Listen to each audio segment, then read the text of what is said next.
Who were Shudras? How did they become untouchables?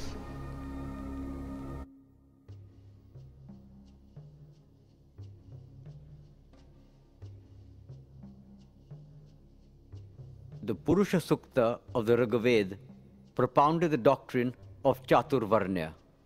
It says, the four castes emerge from the body of the Creator. The Brahmin, the priest, was equated to the mouth. Kshatriya, the warrior, to the arms, Vaishya, the trader, to the thighs, and the Shudra sprang from the feet. Manu, the lawgiver, degraded the Shudras to the lowest level. Once born and untouchable, he remains an untouchable forever.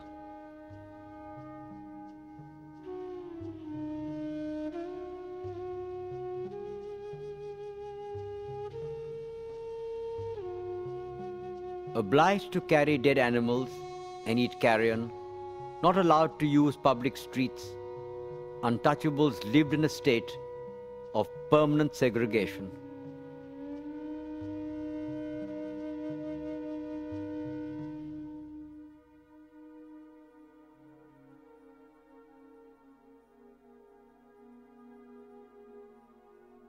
During the Peshwa regime, untouchables were forced to string a broom around their waists to sweep away their own footsteps. They were made to wear an earthen pot round their necks, lest their spit pollute the earth.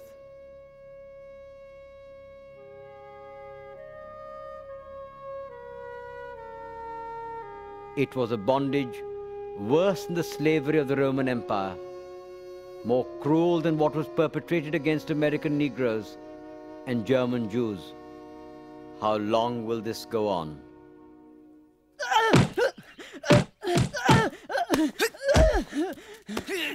Why did you enter the temple? I was taking shelter. Last night it rained very heavily. You have defiled our temple!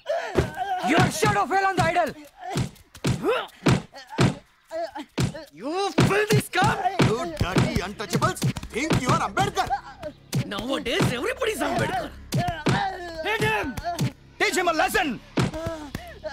You government son-in-laws? Teach him a lesson he won't forget!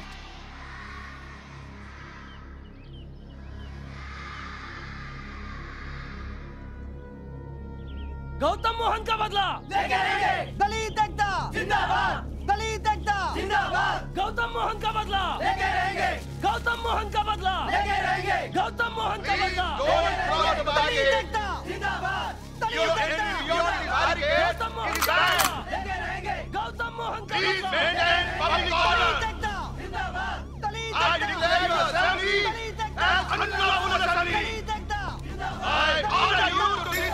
Gautam Mohan का बदला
Young man, you are the only one who's always here before me and always the last one to leave.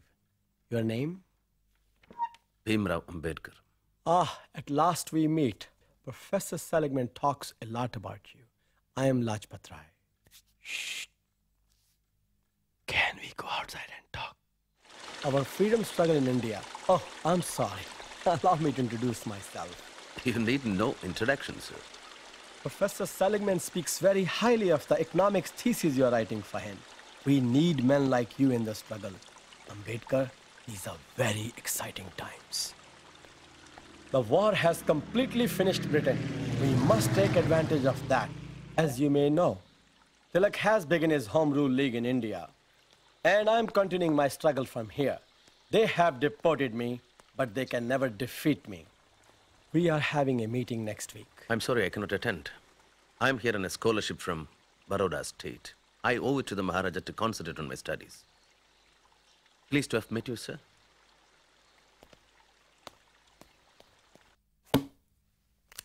You've often heard me say that the purpose of knowledge is not just to understand the world, but to change it. Yes? Take my example. I teach, I write books, and I'm also one of the founders of the Negro Urban League. I know, sir. Please understand me. I have no complaints about your academic work. You're probably one of the best students I ever had. Please come. I'm disappointed, Ambedkar. I'm disappointed that you choose not to involve yourself in your country's political struggle for freedom. I'm in America to study, not to join Mr. Lajpat Rai's Home Rule League, if that is what you are referring to. I know what my responsibilities are. Of course you do. And none of my business, really. I'm sorry. Well, what's the subject of your anthropology thesis? Castes in India, their mechanism, genesis, and development. Ah, when do you present your paper? Next Tuesday. Well, good luck to you. Thank you, sir. Couldn't sleep last night thinking about what you told me. I just don't get it. It's so unreal. They literally won't touch you. That's the least of it. At least you have the freedom. We got no freedom. What are you talking about? Hey! Quit your jabbering. We got a restaurant to open in 2 hours. Get to work. Quick, quick! At least you have the 14th Amendment. Fat lot of good it's done us. Think about it. You're from India and you can go to Columbia University. I'm an American. I can't be a student there. I can be smart, talented. But hey, let's just keep that 14th Amendment stuff in the Constitution. Because in the real world, black is black and white is white. And never the twain shall meet. You read Rudyard Kipling? Think you're the only one who reads books? You black bitch! Wait, what's I'll up? teach Oh, you. why you hit Keep me, your man? hands to yourself, huh? Take I that. didn't do anything. Dirty nigger. Keep your hands to yourself. Please. I haven't touched you touching white woman. I'll kill you. I didn't You touch hear the me? gun. You Not- dirty nigger. Stop. You take that. I'll teach Leave you a me lesson. alone. I'll kill you. You hear me? You please black son of stop, a for bitch. God's sake. Now get the hell out of here. Dirty nigger. Manu says, the only occupation the Lord prescribed to the low castes is to meekly serve the other three castes. No collection of wealth must be made by the low castes, even though they are able to do so. For a low caste man who has acquired wealth gives pain to the other castes. Chamu, give it to her and take the money.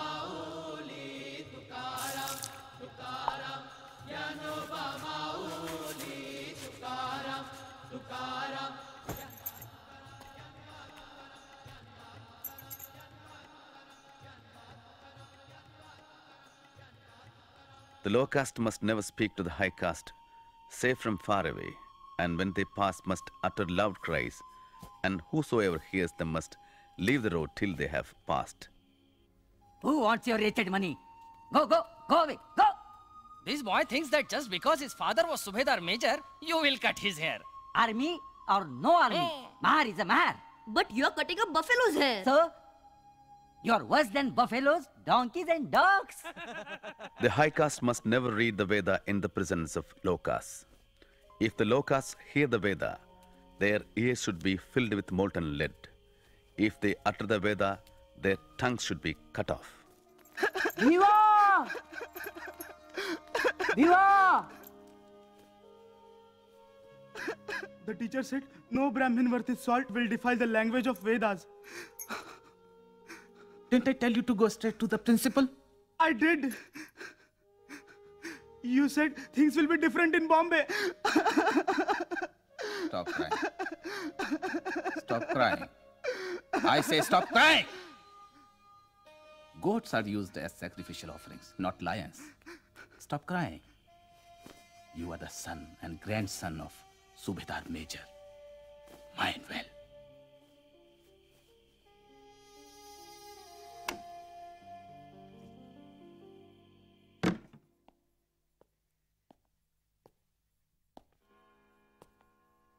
Before I start reading my paper, I should thank Professor Goldenweiser.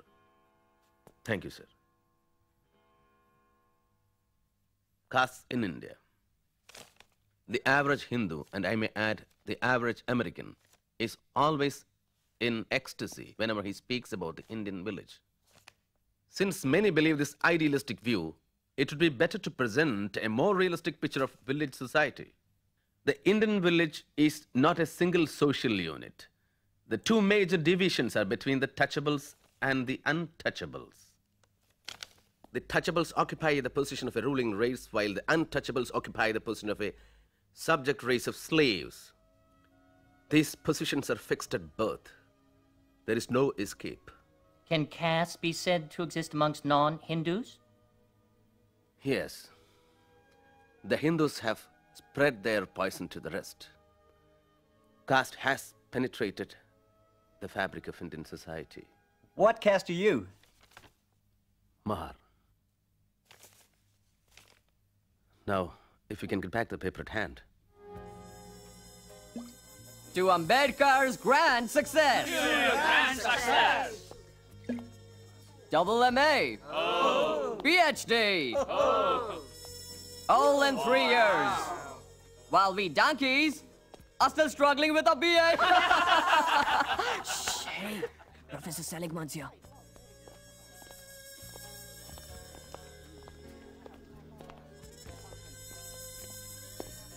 Sir? Ah, Ambedkar. I have a letter for Professor Sidney Webb. Very kind of you. Where's your class? I don't drink, sir. Oh, such a nice boy. I want to hear from you after you finish your thesis. I'm writing the preface, don't you forget. And don't ask any of those London chaps. Daisy, Daisy, give me your answer due. I'm half crazy over the love of you. Lajpat Rai might not understand you, but I think I do. Your struggle has been much, much harder than his. Well, goodbye, good luck.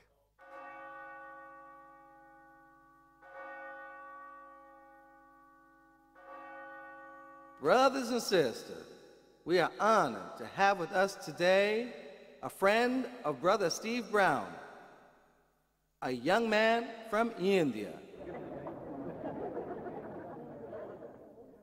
His people, Steve tells me, have been struggling under a terrible yoke. They have been enslaved like us for countless generations. They have been oppressed, humiliated, and treated like animals. The oppressors don't touch them and call them untouchables. They are condemned to live impure and die impure, a permanent hereditary stain which nothing can cleanse. Let us pray for them. Lord, hold our brothers and sisters in India in the palm of your hand. Protect them and help them, Lord, as you hold and protect us. Be with this young man, Lord, as he leaves to pursue his studies in London.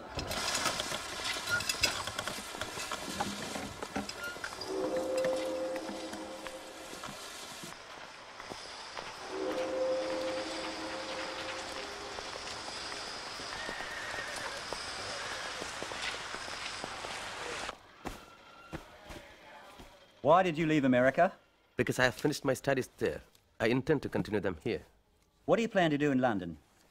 Enroll at the London School of Economics. Oh. Keep terms at Grayson. Complete my thesis. Consult the archives. And also qualify as a barrister. Oh, is that all? He has got a brain and a half, hasn't he? Were you a member of the Gadar Party in America? No, sir, I was not. And you took no part in any of their activities? No, sir, I did not. What about a Home Rule League? Were you a member of that? I was in America to study. What's this then? That's my economics thesis. Page 37.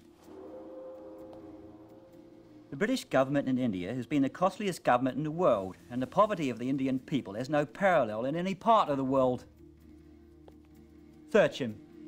You swines! Get down from my car! You never told me you are Mahars! You liars! You can't travel in my car! You were so well-dressed that I thought you... We will pay double the fare. Double, triple, who cares? Demean myself, pollute myself for money? We are thirsty. We want some water.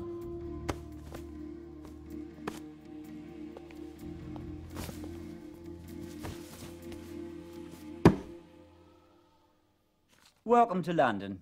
Professor Seligman recommends you highly. What was your thesis for him about? It's a financial history of India from 1765 to the present. Very ambitious. Has it been done before? No, sir. I'm the first. And what thesis do you plan to write for us? On the problem of the rupee. Oh. I wasn't aware there was a problem. I disagree with Keynes's justification for India's gold exchange standard. Then you disagree with me too? Yes, Professor Cannon. Unless you have changed your opinion. I most certainly have not. I don't mean to be rude, sir. And you think you can prove that both Keynes and I have been wrong all these years? Yes, sir. I think I can. Well, well, well. I certainly wish you good luck. Thank you, sir. I shall look forward to reading your critique.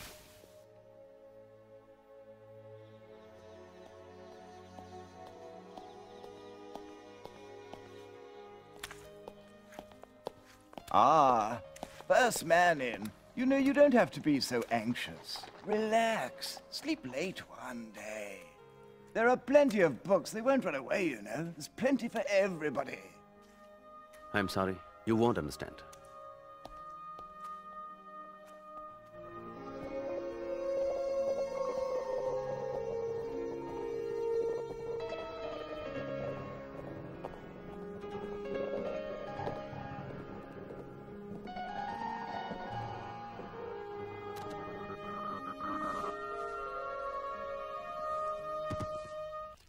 Good evening, Mr. Andrews. A letter for you. Thank you.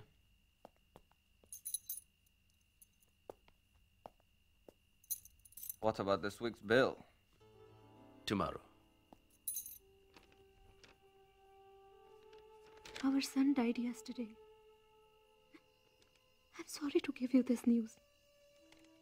He fell ill. There was no money to treat him. Do not disturb your studies on account of us. Take care of your health. Everyone remembers you here.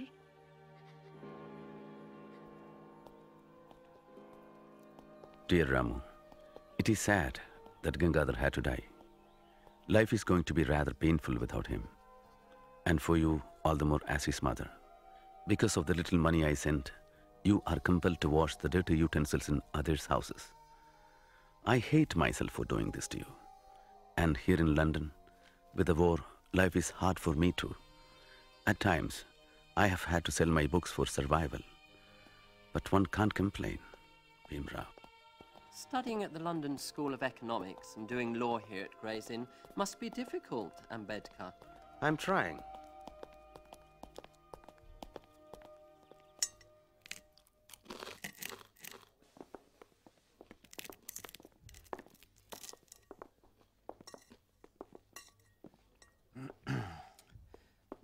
My friends here don't believe me, so perhaps you could enlighten them. Isn't it true that Indians eat with their left hand because they wipe their posteriors with their right? Well? Is it true that the English bathe just once a week? Of course, this is just a rumor. I'm sure it can't possibly be true. My dear fellow, may I remind you that you are a guest in this country? I thank you for your kind hospitality.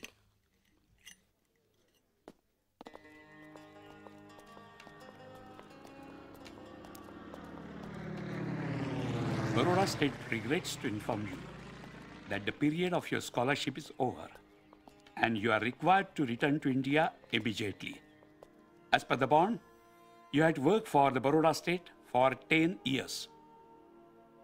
Diwan, the Baroda State, India.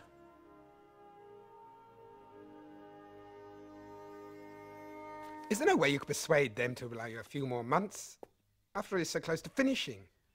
No, sir. Well, Ambedkar, all is not lost. I can grant you an extension for 4 years. If you return within that time, you can resume where you left off. I appreciate that, sir. Thank you. Do you think you'll be able to return? I don't know. I hope so. Biwa, you made us so worried. Why? My ship was only a few hours late. We heard a bomb hit your ship. A bomb? But thank God, it was not your ship. We went to the ship's office. They told us your telegram was wrong. Only your luggage was on that ship. A bomb hit the ship with my luggage? Yes, we thought your ship had sunk. My books were on that ship. Forget about your books. What are you talking? At least you are alive. Home rule comes to India. Montague declares Association of Indians in the administration. Ananda, you have some money? Home rule comes to India. Hey, you. Anna, are you still wrestling? Oh, yes. Namaste. Rama, Biwa has come.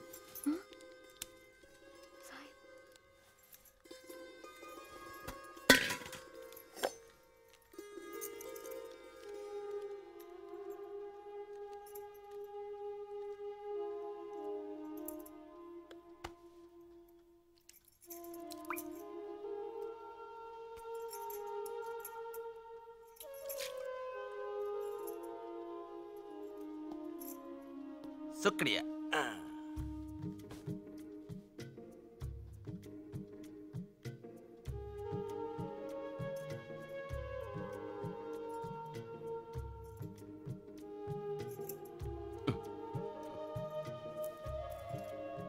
Bhimrao, what jewelry did you bring for Ramabai? When the jewel himself is here, what's the need for jewelry? Right? Come. I tried everything to save our son. But there was no money. I was so alone. I needed you so much.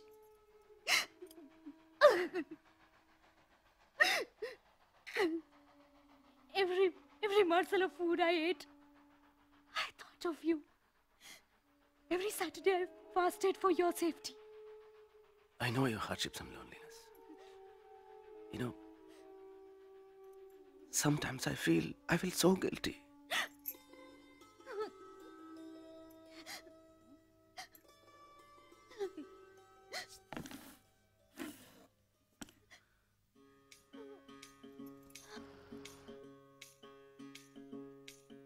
कबीरा कहे ये जग अंधा, कबीरा कहे ये जग अंधा।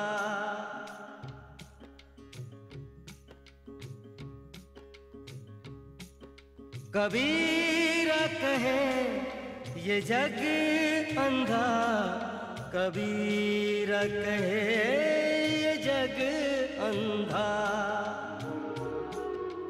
अंधी जैसी गाय बछड़ा था सो मर गया अंधी जैसी गाय, बछड़ा था सो मर गया झूठी चाम चटाए।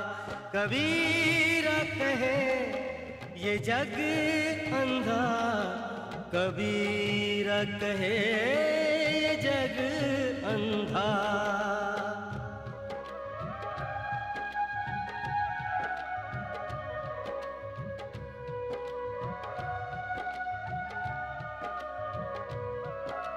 गगन घटा कहरानी साधो, गगन घटा कहरानी साधो, गगन घटा गहरानी। पूरब दिशा से उठी है बदरिया, ओ पूरब दिशा से उठी है बदरिया। रिमझिम बरसत पानी, रिमझिम बरसत पानी। पूरब दिशा से उठी है बदरिया, रिमझिम बरसत पानी, ओ रिमझिम बरसत पानी। अंधी जैसी गाय बछड़ा था सो मर गया झूठी चाम चटाए। कबीरा कहे ये जग अंधा, कबीरा कहे ये जग अंधा, कबीरा कहे ये जग अंधा। I hope all your studying is finished now.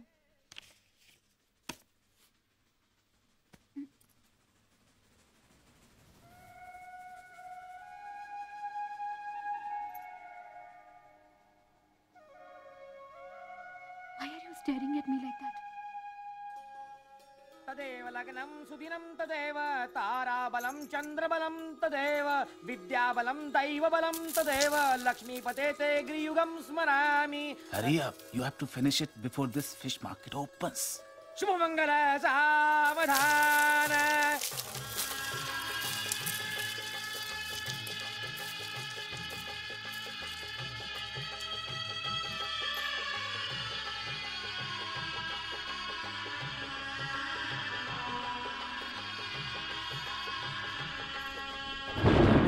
पर्दा छोड़ दे ओ, पर्दा छोड़ दे बिन पर्दे के बाद। पर्दा छोड़ दे बिन पर्दे की बात। दुल्हन से दुल्हा मिला तो, दुल्हन से दुल्हा मिला तो फीकी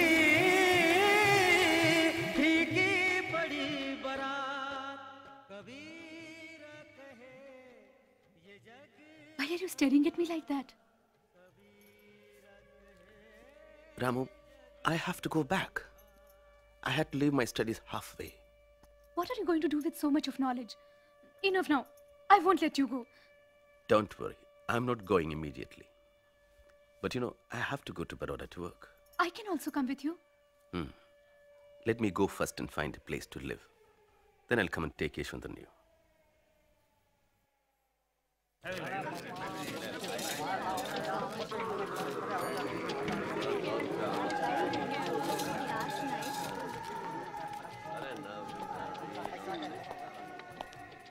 I want a room. Your name, please? Babasaheb Ambedkar. Hindu, huh? Caste? Mahar. Sorry, I don't have a room. At least for a week. You want to close my hotel? Try somewhere else.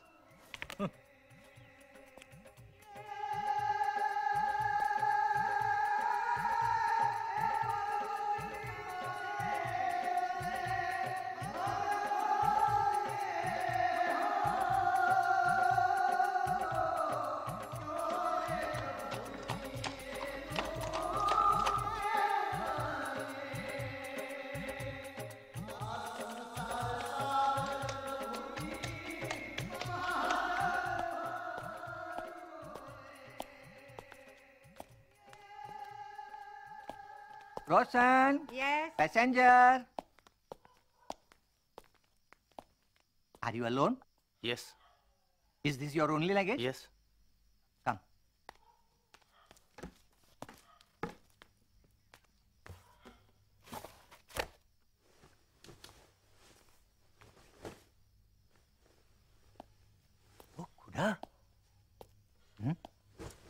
Roshan, Roshan, Roshan. He's not Parsi. He's not wearing Sudre Kusti. Who are you? You are not a Parsi. Yes, I am. Trying to fool us? All right, all right. Show me your Sudre Kusti. Come on, show us, show us. I'm Hindu. You can't stay here. This dharamsala is maintained by the community for the use of Parsis only. I see your difficulty. I can assume a Parsi name for the register. You will also gain something if I stay here. I leave as soon as I am sanctioned a house.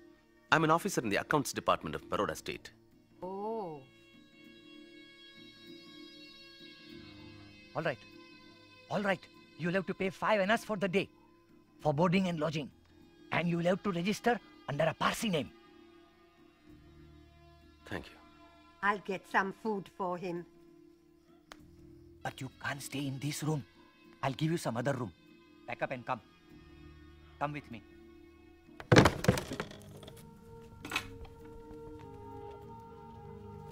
Come. This is where you'll have to stay. All right?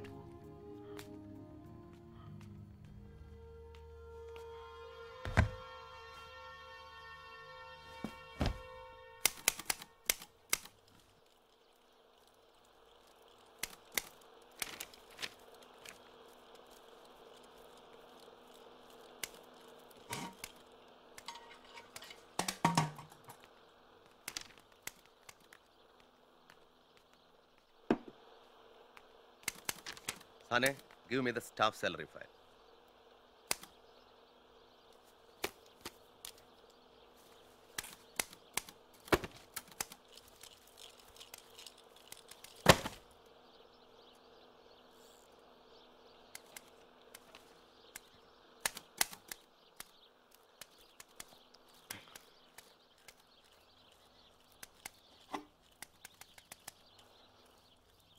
Will you fetch me a glass of water? Didn't you hear what I said? There is no water. What is that then? There is no water.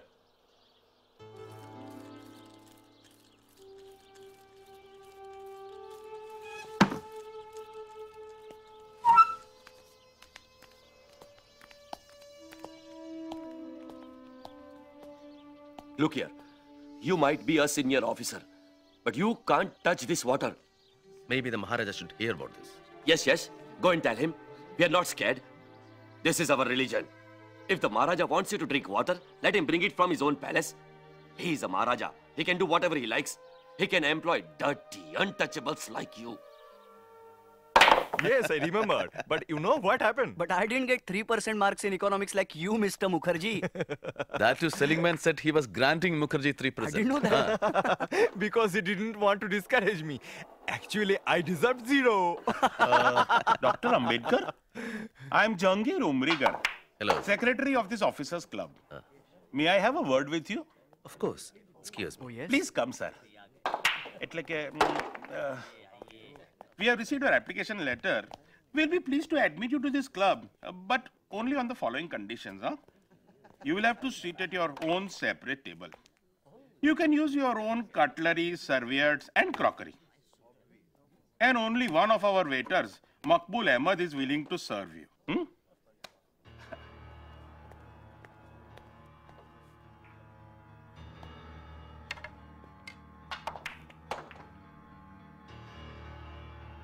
Dear Ramu, it's very difficult to get a place to stay. Even Joshi and Mukherjee, my friends from Colombia, refused to help me. I remember how angry my father was when I decided to come to Baroda. You owe nothing to the Maharaja. Don't be dependent on the whims and fancies of a Maharaja. That too in Gujarat. Do you know how orthodox they are in Gujarat? But I have already accepted a job, father. What?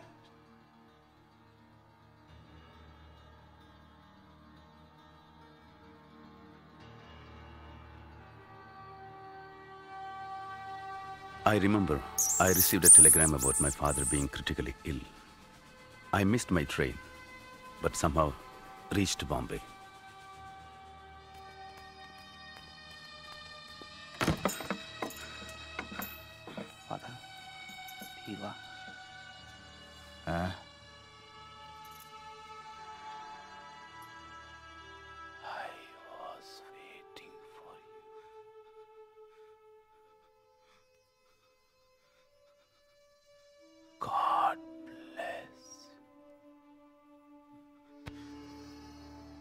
Father? Father!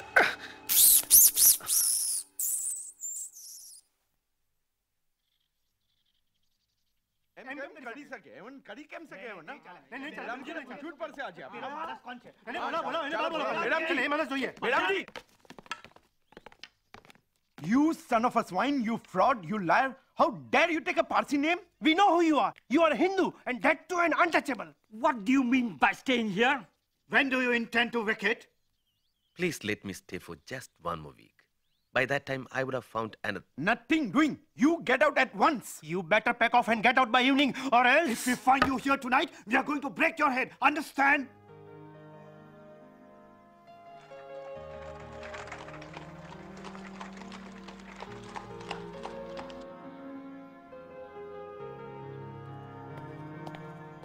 Dr. Ambedkar, Maharaja is expecting you. Please come.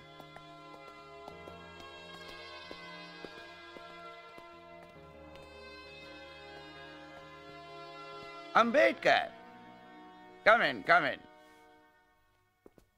I have been very proud of you, my boy. Very proud of you. I did cast in India. Excellent paper. Excellent. Thank you, Your Highness. Sit.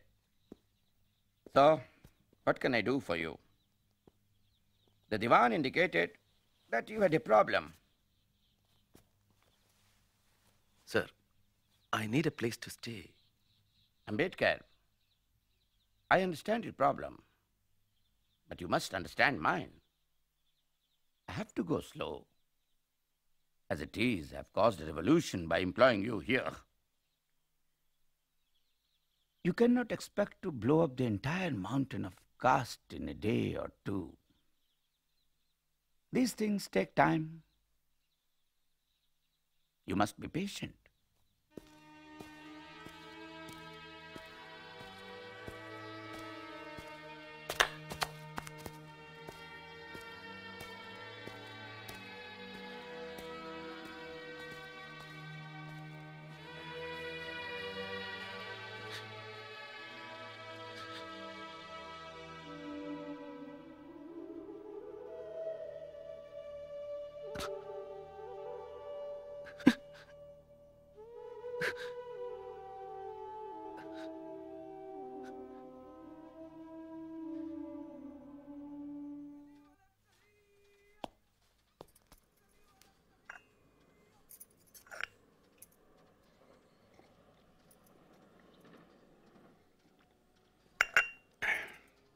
How people can be so cruel to you.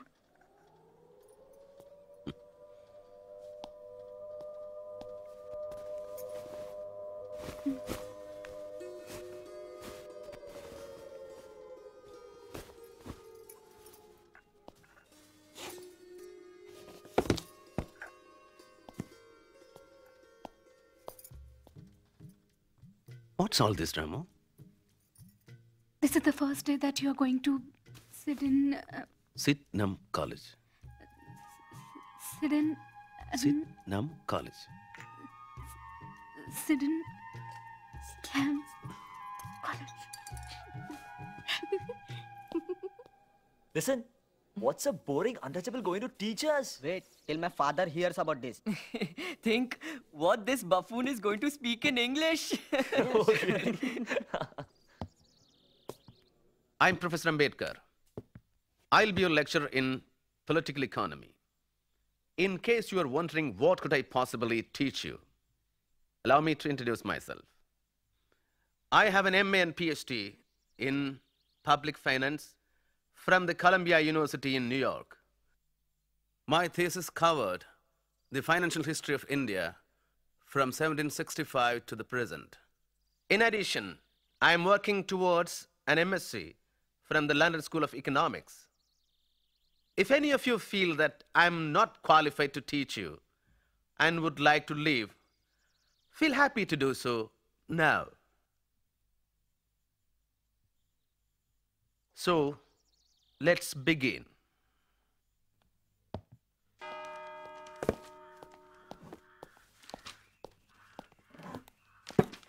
Dr. Ambedkar.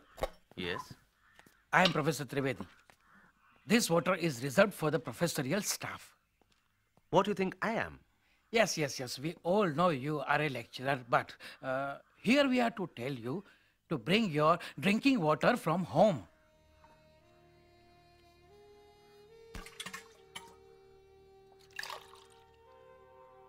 If you learned professors have any objection in my drinking this water, I suggest you to bring water from your home.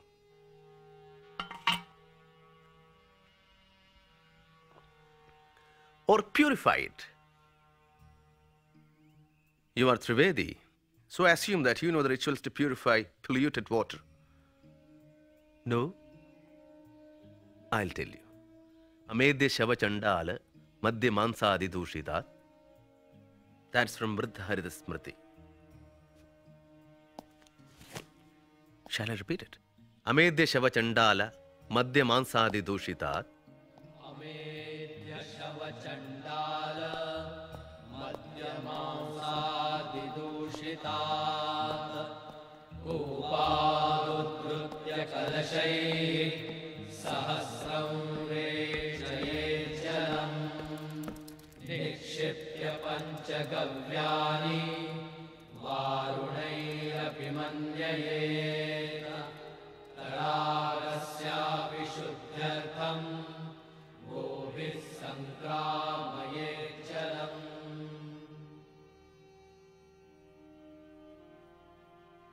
Home rule is as much the birthright of a Mahar as that of a Brahmin. And unless and until this attitude is adopted, the day on which India will have home rule is distant. A Swaraj, where there are no fundamental rights guaranteed for the depressed classes, will not be a Swaraj for us. It will be a new slavery. A Mahar. Oh. What a powerful statement, huh? Diwan Sahib, do you know who is the writer of this anonymous letter? No, Your Highness. Dr. Ambedkar. Datto Bapawar told me. Dr. Ambedkar is starting a fortnightly. And he needs some help. Yes, Your Highness. I agree that with uncompromising courage you are trying to eradicate the evil practices created by this caste system and to help liberate the lower classes from the unjust dominance of Brahmins and the priesthood. But still, let us not hurry in this case. No, Diwan Sahib, no. We must encourage Dr. Ambedkar in every possible way. Yes. We will help him to start his fortnightly. Mook Nayak, leader of the dumb.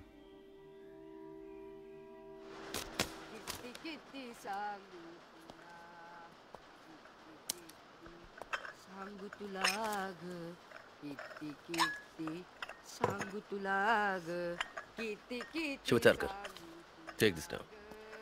India is a home of inequality. Hindu society is just like a tower, which has several stories without a ladder or an entrance. One is to die in the story in which one is born.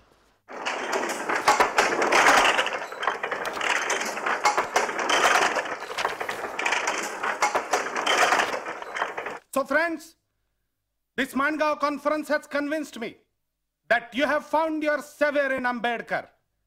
I am confident that he will break your shackles.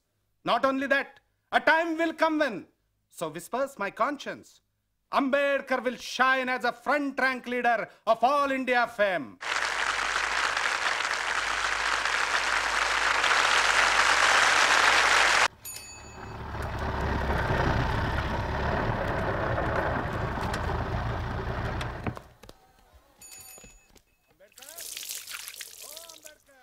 Rama, somebody's calling. Who can it be? Oh, Ambedkar! I think he's Shahu Maharaj. Let's go up.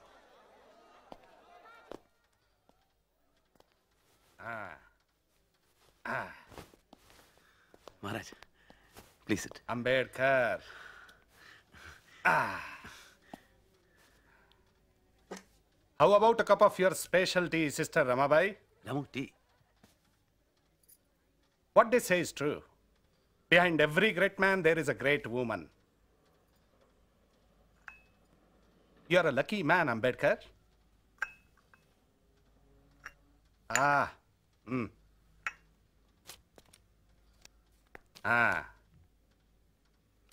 I have a contribution for your London studies. Open it. Thank you, sir. Ah, wonderful. So, come on. Let's go to Muknaik office.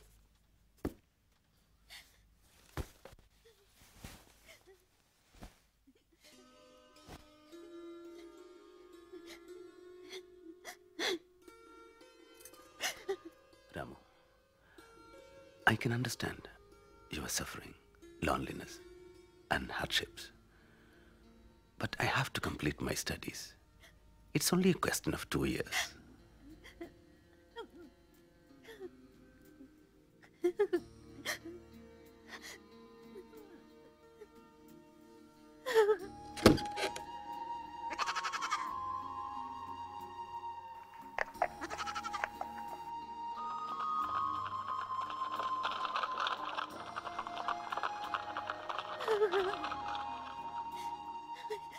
What did you think of the defense? Well, well. Look what the cat dragged in. Oh, Ambedkar.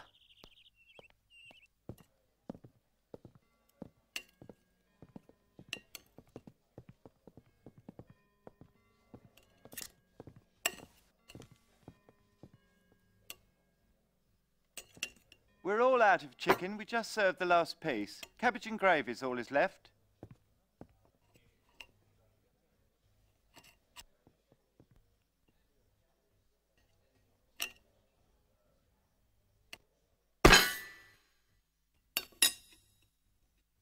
What's the matter?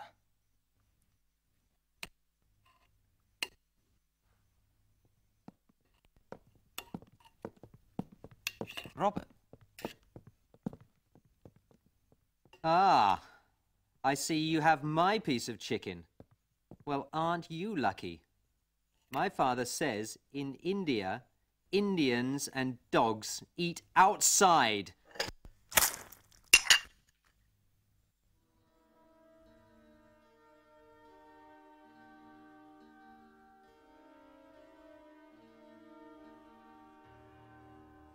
Apologize. Apologize.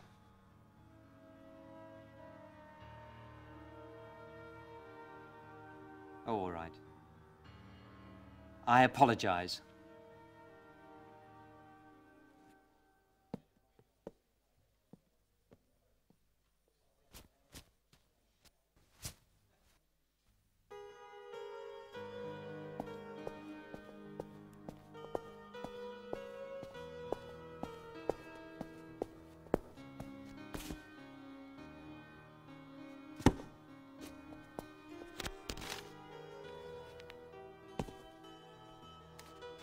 You drop this. Thank you.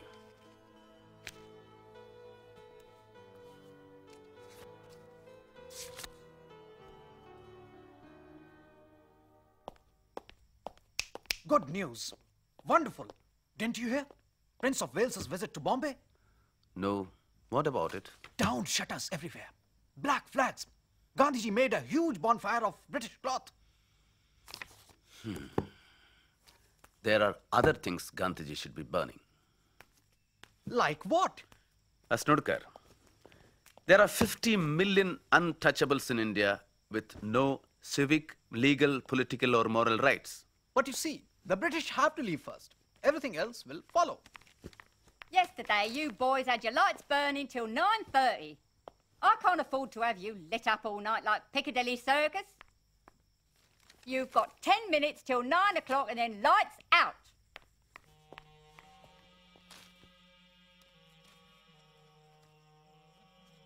Dear Shivatarkar, how is Mokanayak? Life here is very difficult. My landlady is a very harsh and terrible woman. I have to make do with the frugal breakfast, which is also my lunch.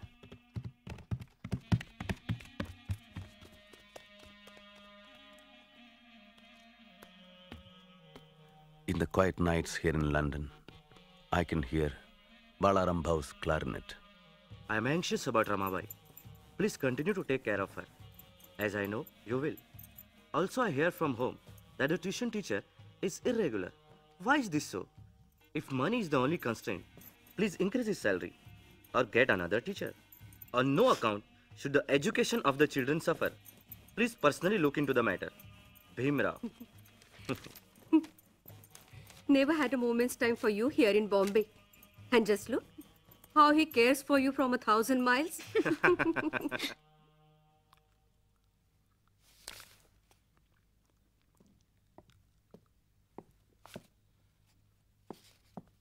Excuse me, you can eat here.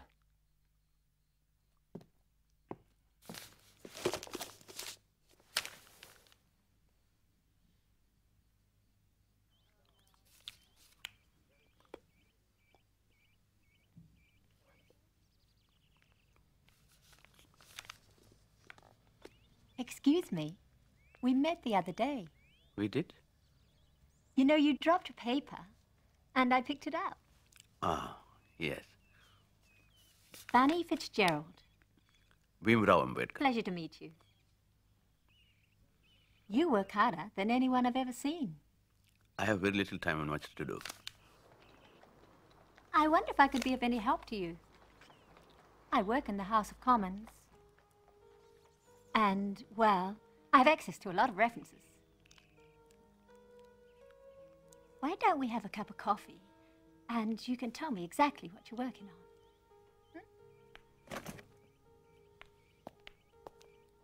It'll just take 10 minutes, and then you can get back to work. What's the matter? It's not that. I have no money. My treat. Oh, come on. It won't bankrupt me, I promise. Good evening, Ambedkar. Good evening. I read your Mook Nayak, Dumb Hero. I like your writing, but I don't like your ideas. That doesn't surprise me. By the way, you know, Shahu Maharaj is dead.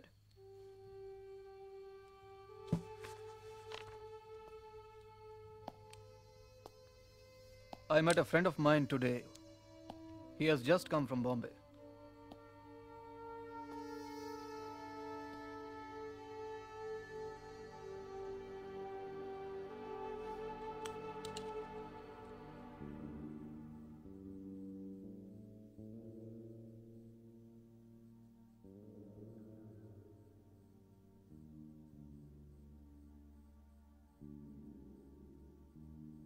For as in Adam, all men die. Even in Christ shall all be made alive.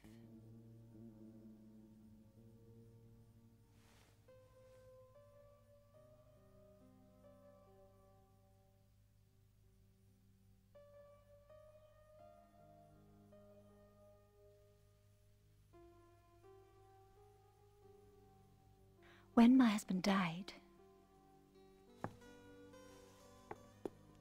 I wanted to die with him. I have been very selfish.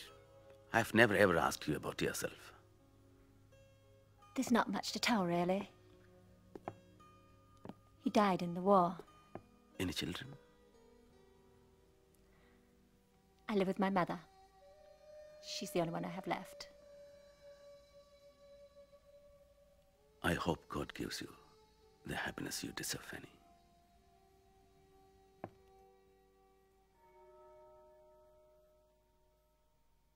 Bhimrao Ramji Ambedkar.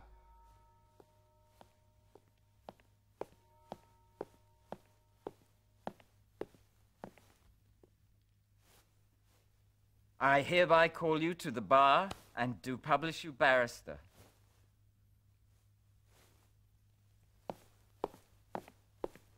A toast to the new lawyer. May he fight the good fight with courage and lots of success. May God bless my friends and keep them away from all harm. Beam, I have a gift for you. It's a Bible. A Bible? I'm going to write a book on the Bible, and I'll dedicate it to you. Why, thank you.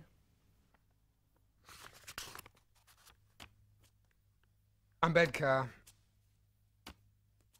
I expect you thought I called you in to congratulate you on your thesis. I'm sorry to disappoint you, but you're going to have to rewrite it. We have no quarrel with your conclusions, you understand. I personally think that they're wrong, as do the examiners. However, we would never ask anybody to alter their thinking just to suit ours. So you may keep the same conclusions, Ambedkar. But what does need to change is the tone of the piece, your language. This is an economics thesis, not an exercise in empire bashing.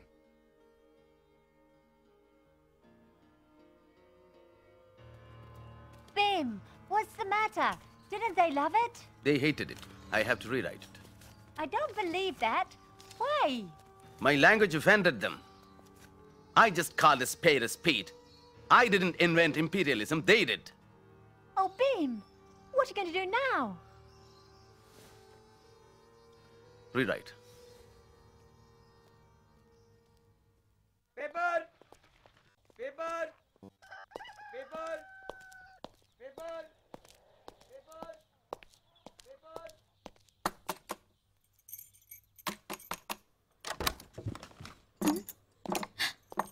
Sahib, it's a surprise. Let me inform Lakshmi Vahini. No, wait. Let me meet you first. How are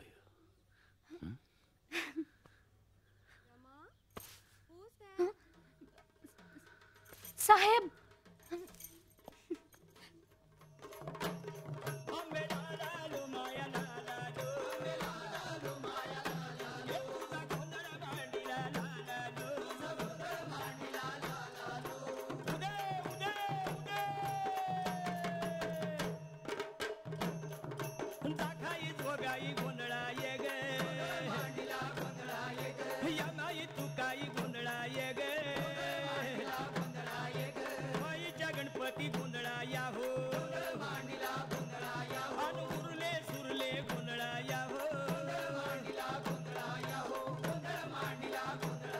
Sukriya, here's a pen and a compass box for you. Tomorrow we'll go to market and buy clothes for you, for your mother and Lakshmi Vani. This is my law degree. You know what they said? Bhimrao Ramji Ambedkar, I hereby call you to the bar and do publish you barrister.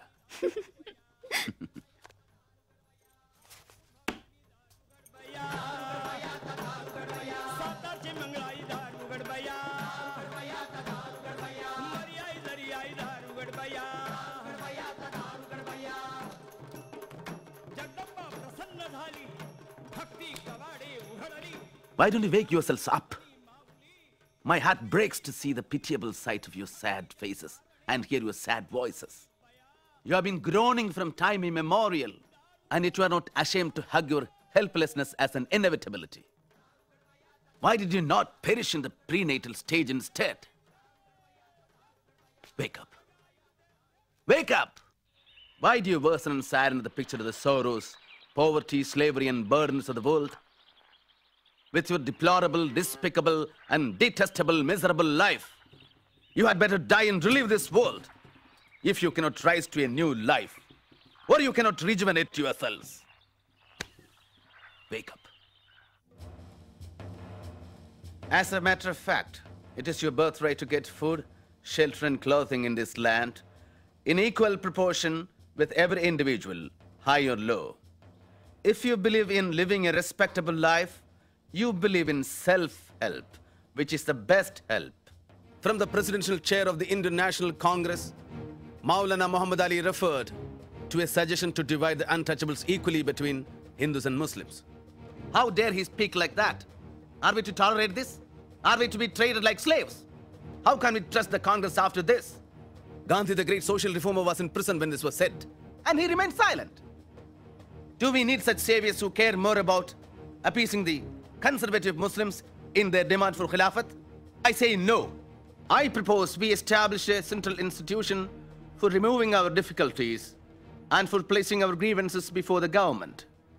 I propose we call our organization the Bahishkrit Hitakarni Sabha.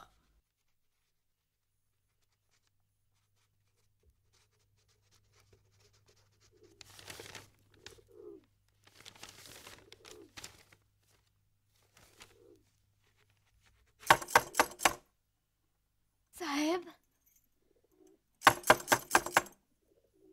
Sahib? Sahib! Sahib! What do you want? Can I have some peace in this house? You've locked yourself since morning. You didn't eat anything. I'm not going to die if I don't eat. You go and eat. Please leave me alone for a while.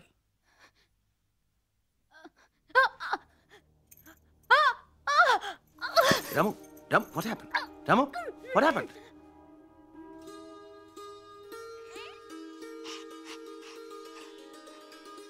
Dear Dattoba, our son Rajarathan has brought joy to my hectic life. When I see him, I remember my father's fondness and love for me. I'm happy to see him around. I'm trying my best to establish myself as a good lawyer. Yet being low caste makes things all the more difficult. But then, Rajarathan is our comfort. Bhimrao, Rajarathan is very serious. Please hurry up.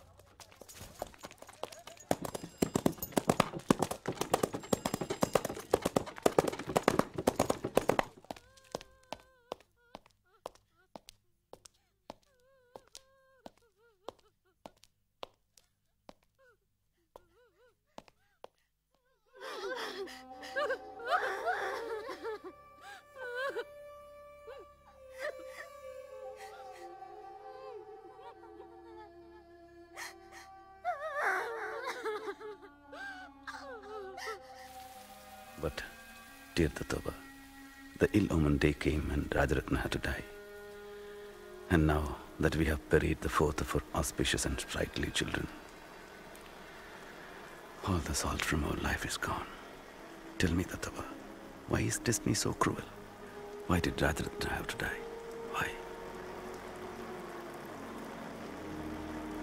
I, Bhimrao Ramji Ambedkar, having been nominated a member of the Bombay Legislative Council, do solemnly affirm that I'll bear true faith and allegiance to His Majesty the King Emperor, as by law established, that I will uphold the sovereignty and integrity of British India. We should start our agitation from somewhere in Konkan. That who comes under the Bole resolution in the Bombay Legislative Council about the untouchables being allowed to use all public watering places. Let's begin the agitation of Mahad to the opening of the Saudar tank for the untouchables. This will be the commencement of the social revolt. Sahasrabuddhe, Chitre, and Tipanis should reach each and every village and get people to gather in thousands.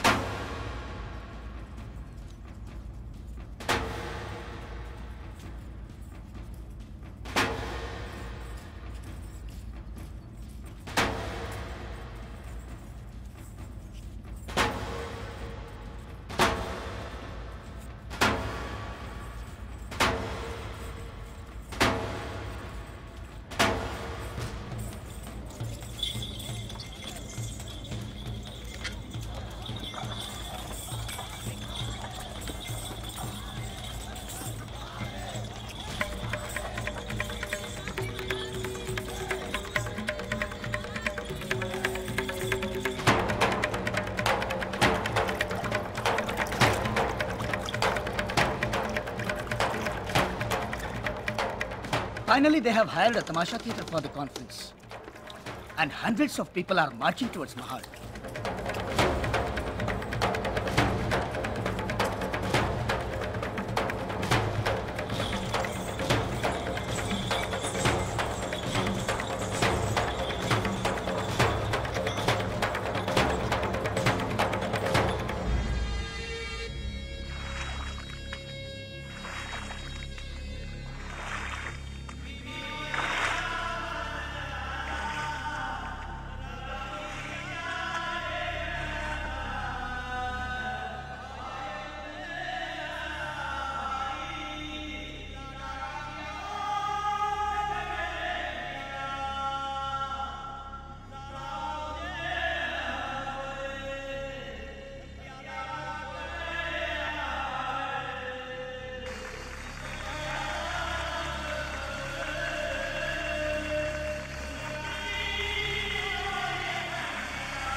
Brothers and sisters, I am very thankful to you for giving me the honor of the presidentship of this conference.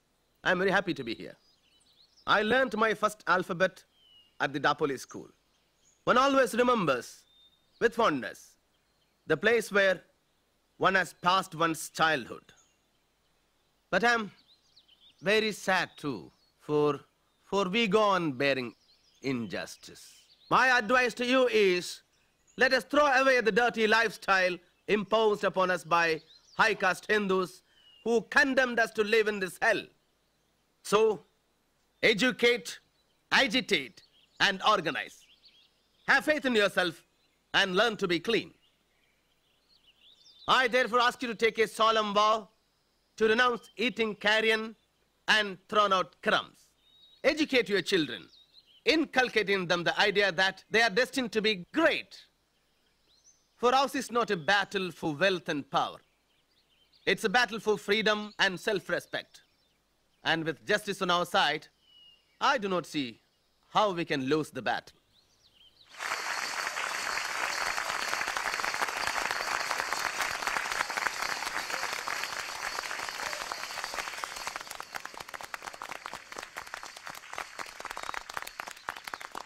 The untouchables of Mahad find it very difficult to obtain drinking water. To remove this difficulty, the Mahad municipality, in accordance with the Bole resolution, has opened the Sardar tank for the public use, irrespective of caste.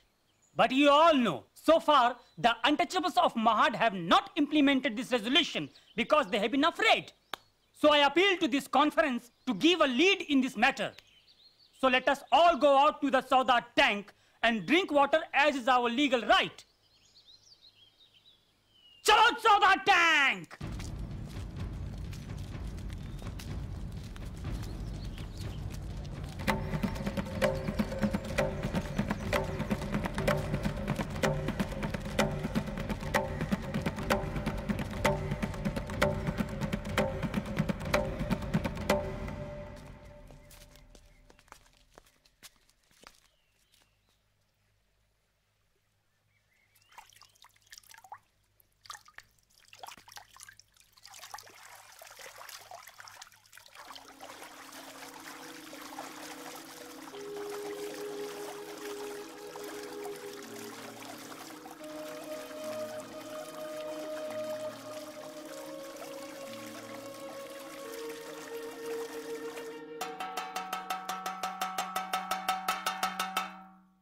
Listen, everybody! They have defiled the tank! Now they will enter the Vireshwar temple! They have defiled the tank! They will enter the Vireshwar temple!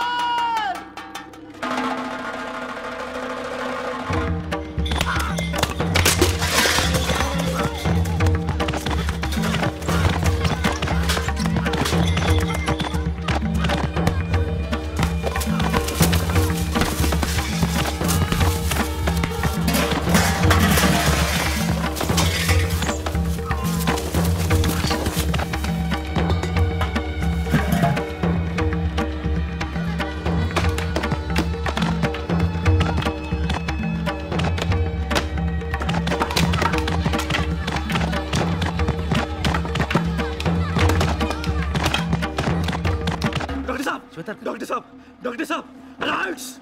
Riots? Yes, they are armed with lathis and they are brutally beating our people. It's chaos, confusion. Doctor Saab, please stop them.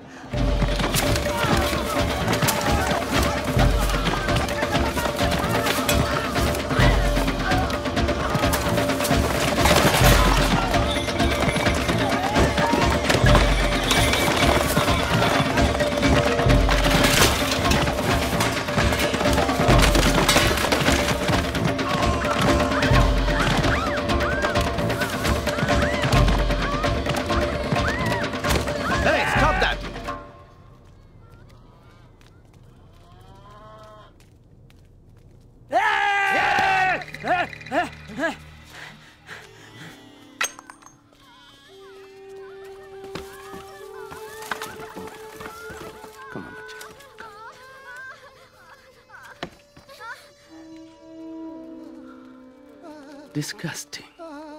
Inhuman. How could they be so brutal? Dr. Ambedkar, Yes? will you please control your people? Control my people? Yes. Chitre? Gaikwad? He is asking me to control our people. All right, I control my people, you control the rest. All right. Are you planning to enter the temple? Temple? Yes. Our conference is over. We have dispersed peacefully, and we always follow the law. And the tank is open for all by the law. You give us orders! We will break this! Be silent! Be silent! I appeal to you for calm and peace. We have proceeded lawfully thus far. Let's not take law into our own hands. We do not want to lose any more destruction and bloodshed. Return to your villages peacefully. I beg of you. Please.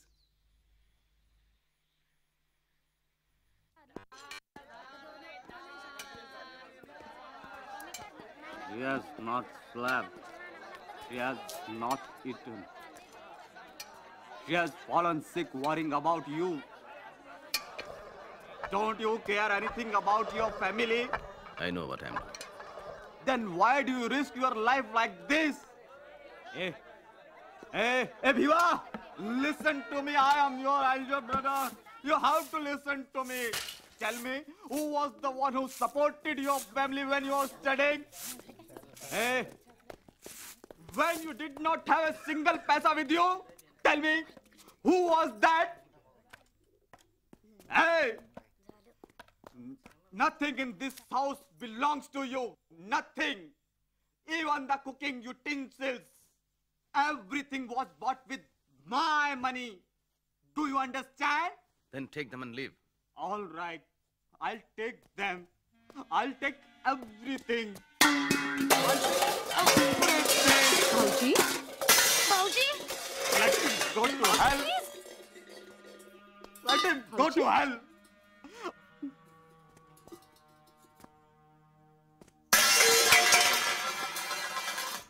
All right.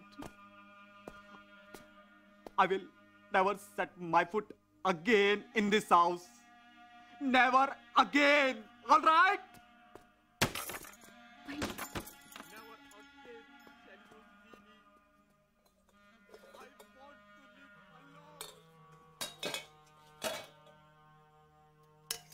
Bauji? Have you eaten? Yes.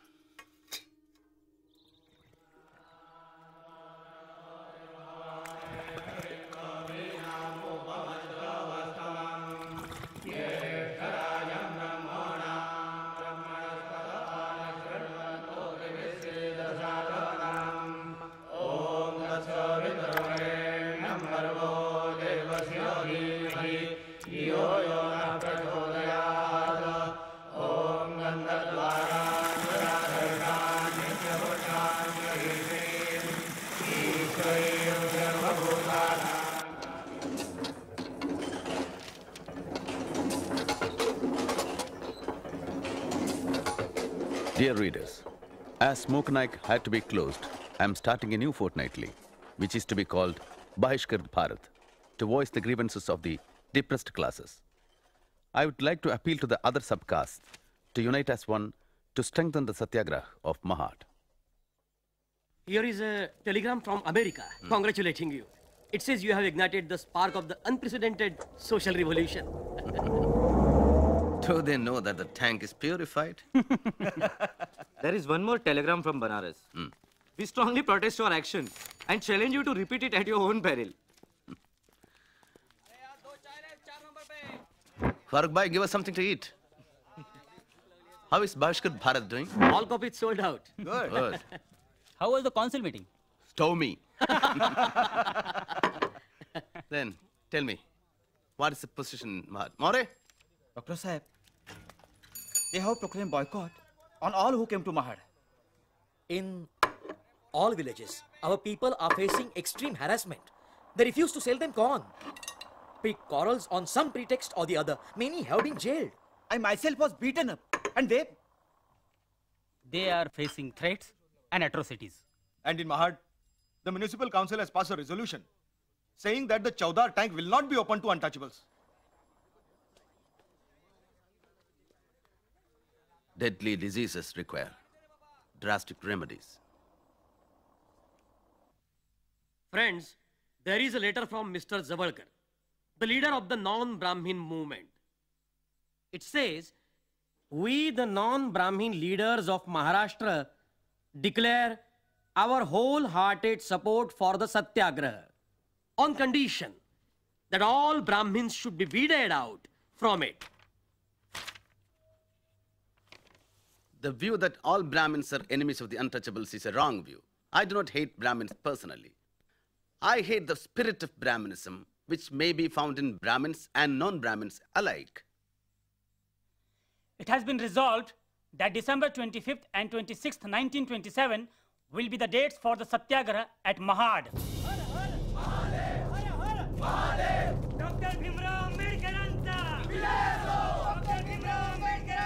I am Baron, Police Superintendent here, Dr. Ambedkar. The collector would like to see you. Please come. Brothers, while you march in Mahad, observe strict discipline. Satyagraha loses power if there is no discipline. You lead them, Chitra. I'll join you. Sahasrabuddhe, come with me. Chalo Mahad! Asprishata! Asprishata! Asprishata! Asprishata!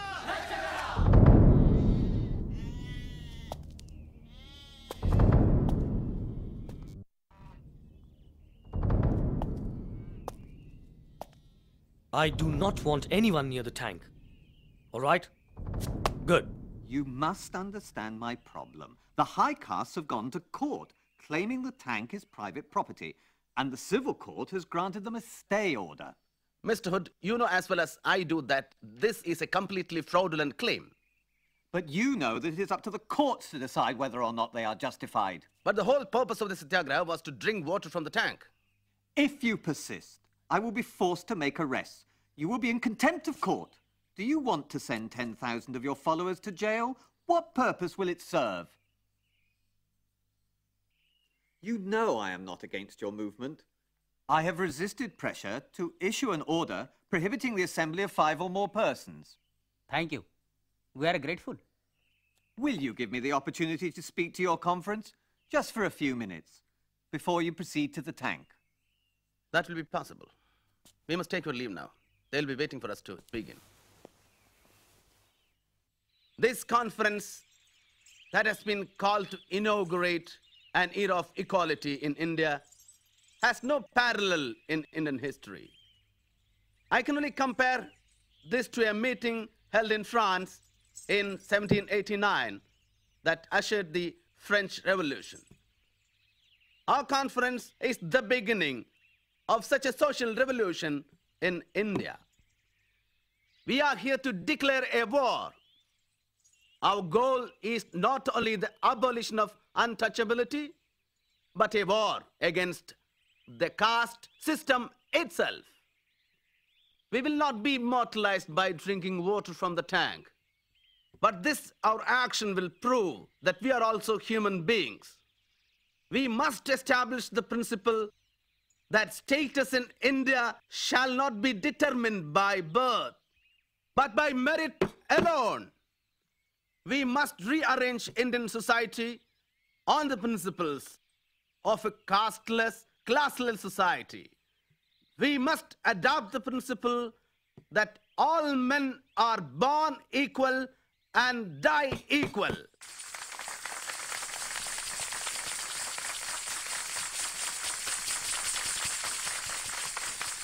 Let's destroy the authority of the ancient Hindu scriptures that abound in inequality. Brothers and sisters, religion and slavery are not compatible.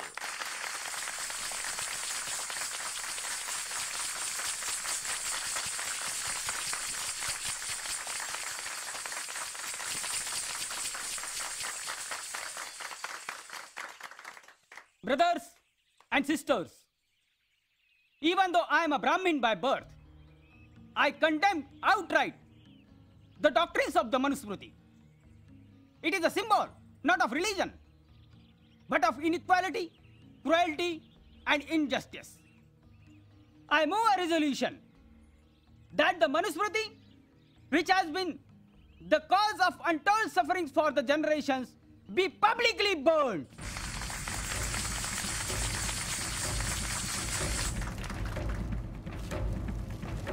क्षुद्रतु कार्ये दास्यं कृतभकृतमेव वा दास्याय वै सृष्टोऽसौ ब्राह्मण्यास्य स्वयंभुव वैश्य शूद्रो प्रयत्नेन स्वानि कर्माणि कारयेत् सौहि चितो स्वकर्मभ्य क्षोभयेतामिदं जगत् न स्वामिना निसृष्टोऽपि शूद्रा दास्याद् विमुच्यते निसर्गजं हिततस्य कस्तस्मात् तपोहति.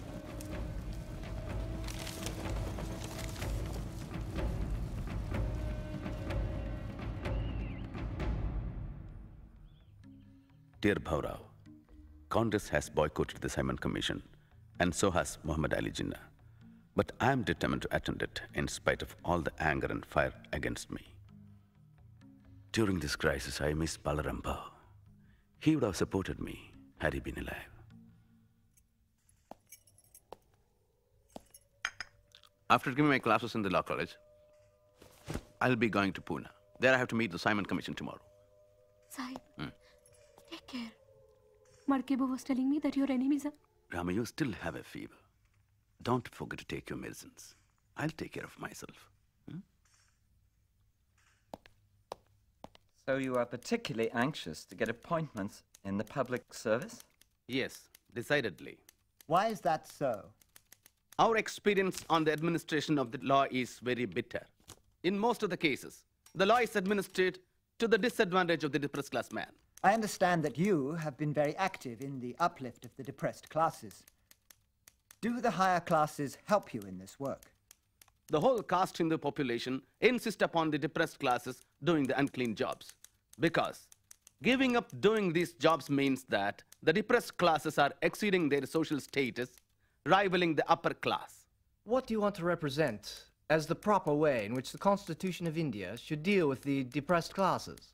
The first thing I would like to submit is that we claim that we must be treated as a distinct minority, separate from the Hindu community. Secondly, the depressed classes minority needs a far greater political protection than any other minority in British India, for the simple reason that it has been kept educationally ever backward, economically poor, socially enslaved, and suffers from grave political disabilities from which no other community suffers. So we claim reserved seats if accompanied by adult franchise. And if there is no adult franchise? Then we would ask for a separate electorate, certain safeguards regarding the education of the depressed classes and their entry into public service. Mr. Solanki, do you keep the same view? Yes, of course. If the details of the scheme which you've laid out were to be introduced into the constitution of this country, would it not lead to perpetual class war? It might. But it would depend on the attitude of the majority, Sir John. Therefore, you would not, as a sagacious statesman. I do contemplate, and I do desire, the time when India shall be one. And I believe that a time will come when all these things will not be necessary. But again, it would depend upon the attitude of the majority towards the minority. How many members of the depressed classes practice at the bar? I am the only one. Any more questions, gentlemen? Thank you, Dr. Ambedkar, Mr. Solanki. Thank you, Major Attlee. Simon! Go back! Go back! Britishanse hastak! Ambedkar! Ambedkar! Britishanse hastak! Ambedkar! Dr. Sahib, don't you think that those who are clamoring for the independence of the country have inconsistent attitude? Yes, of course. They raised violent protest against the insulting treatment meted out to Indians in South Africa and to Indian students in Britain.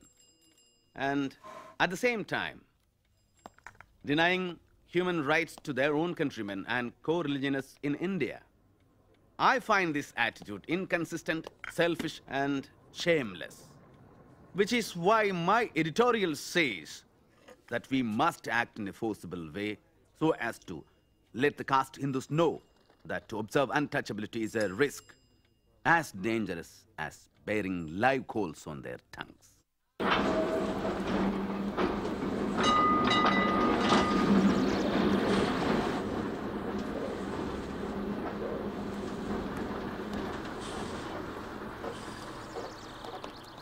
The untouchables will try to enter the Kalaram temple in Nasik.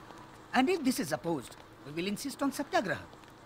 Naik, the political rights of the untouchables are more important than the temple entry. We just want you to lead the movement. We will take all the responsibilities. All right, Paurao.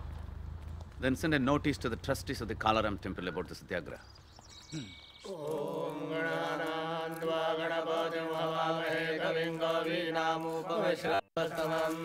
ज्येष्ठराजं ब्रह्मणां ब्रह्मणस्पद आनशृण्वन्नोतिभिश्रीरसादनो स्वा. See, we are replying to the untouchables through the newspaper. I'll read out to you. To Mr. Narayan Gargil, Editor, Kohinoor. The trustees of Sri Kalaram Temple, Panchoti, are not the owners of the temple. They have no right to interfere in the traditions. Since the inception of the temple, our ancestors were appointed as the priests, and we are following them honestly. We, the priests, are the supreme powers of the temple. If the trustees use their rights in a wrong way to defy the purity of the temple and allow the untouchables to enter the temple, we will strongly protest.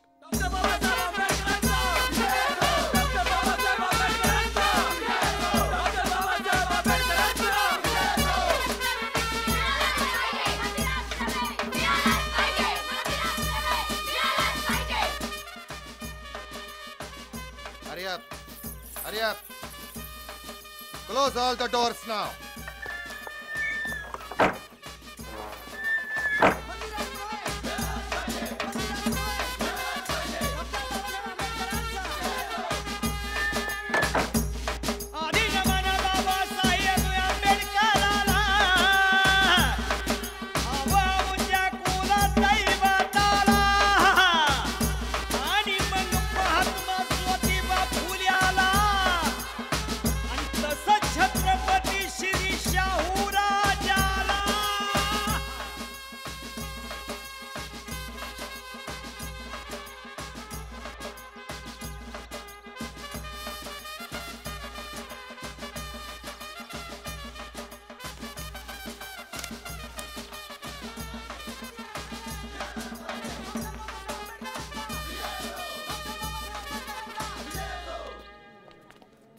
By the order of the district magistrate, all the gates of the temple are locked.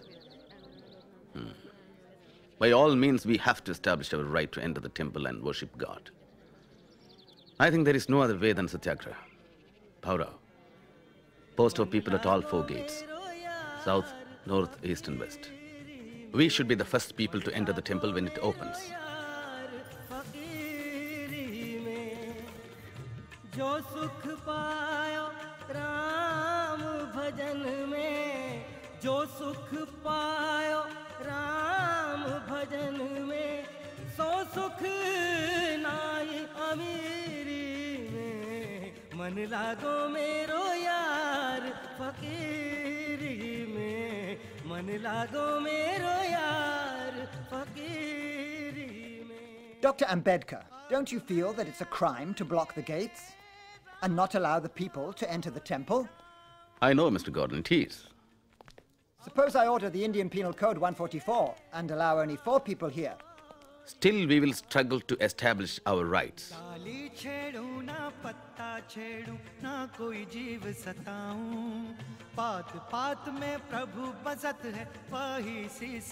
What attitude do you propose to adopt in connection with this Rath procession? The untouchables will participate in dragging the Rath, and we will offer the puja to the idol in the Rath, and that has been a tradition.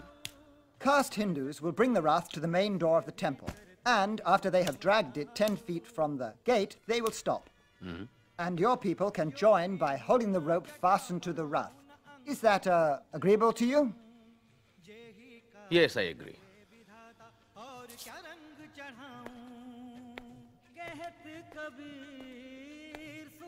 We have to find 50 men to pull the Rath. How do we choose 50 out of 5,000? Choose the hefty and able-bodied.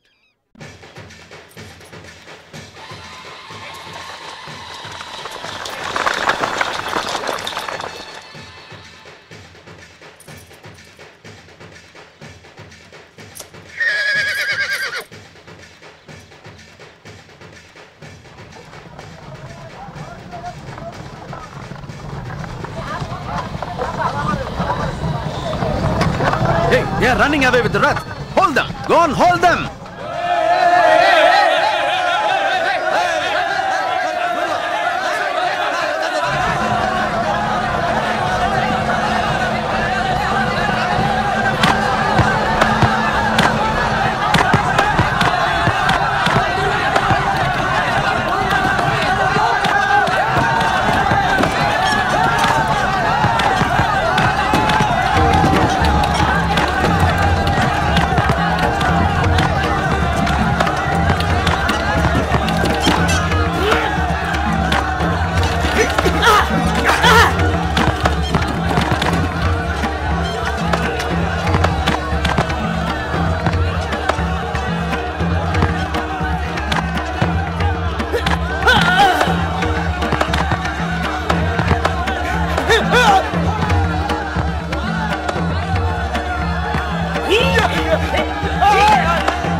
Hold him, hold him.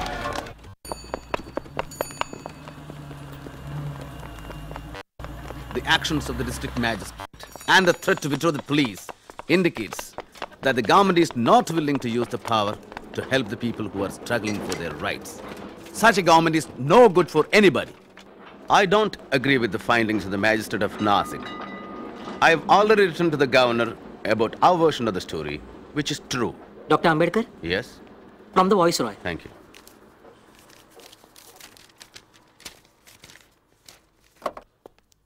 Oh, it's an invitation to the Round Table Conference in London.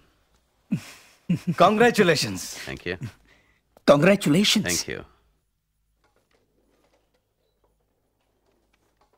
Dear Chitre, Congress and Gandhi have boycotted the Round Table Conference. Congressmen hate and curse those who are going to attend it. I will demand what is rightful for my people, and I will certainly uphold the demand for Swaraj. Selection of the representatives of the committee and Prime Minister's intervention. Mr. Chairman and respected delegates of the Round Table Conference, my colleague, Rao Bahadur Srinivasan, and I have the honor to place before you the point of view of the depressed classes of India who represent 1/5 of the total population of British India. Our point of view is this. The British government in India should be replaced by a government of the people, by the people, and for the people.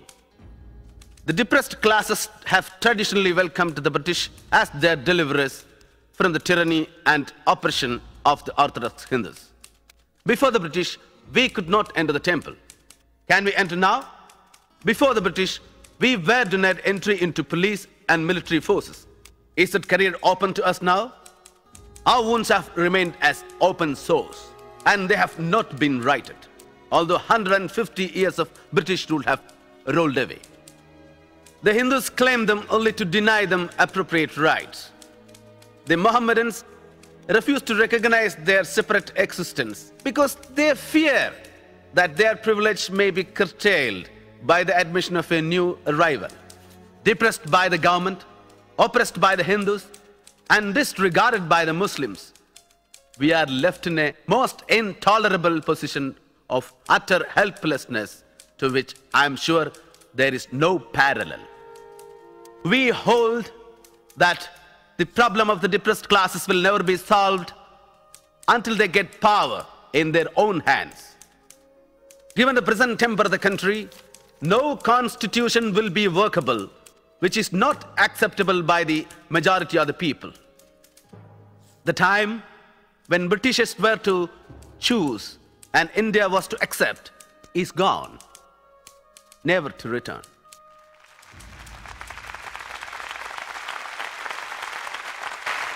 Dr. Ambedkar, the man of the hour. Yours was the best oratory of the entire conference. I only said what was true. My boy, I'm so proud of you. I remember the first time we met, like it was yesterday. Well, I must go now. Thank well you. done. Sir, while we are on the subject, regarding my loan. What loan? For my studies. Oh, that was a scholarship. Dr. Ambedkar, you were wonderful. Thank you. That is what I thought, sir. But the Divan has been writing to me for the past 6 years, asking me to repay the loan. He has even written to the college where I teach. That is preposterous. I'm terribly sorry, my boy. I'll take care of this.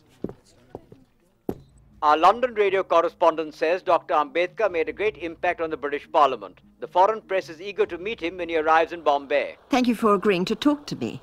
My pleasure.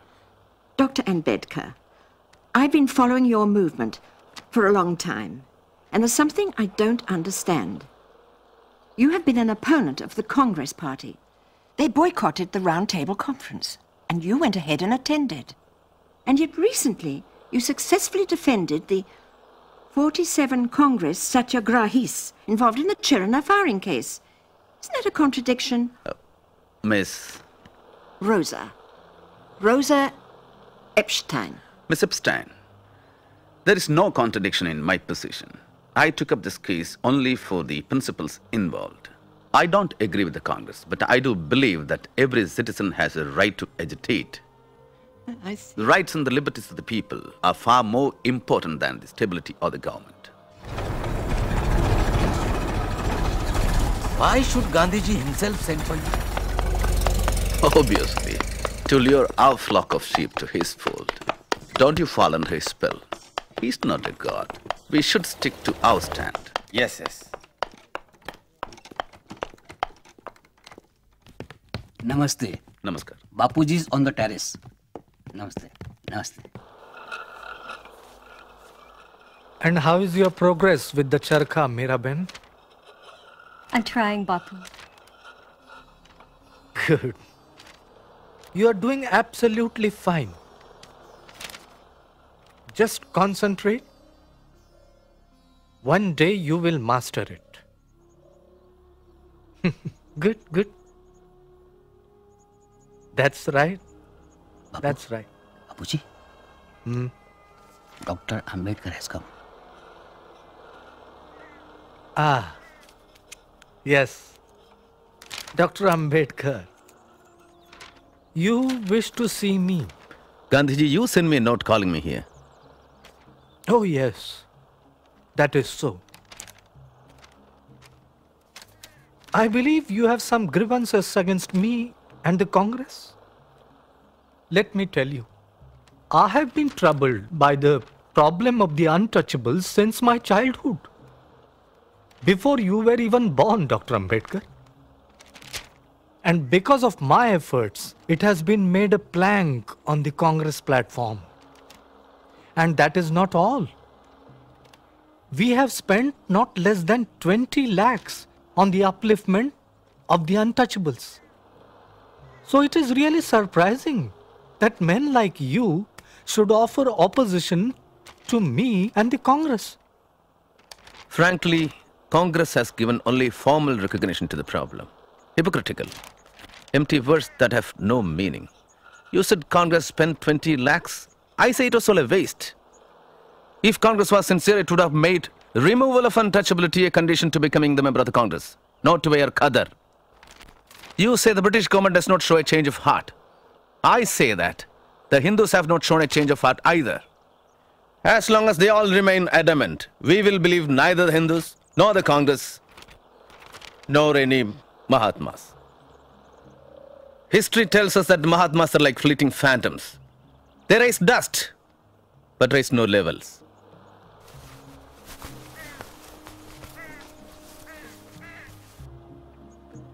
Gandhiji, I have no homeland. But this is your homeland, Dr. Ambedkar. And from the reports that have reached me of your work at the Roundtable Conference, I know that you are a patriot of sterling worth. How can we call this land our home when we are treated worse than cats and dogs? And the injustices inflicted upon us are so enormous that if we should ever be disloyal, the fault will lie with this land and not with us.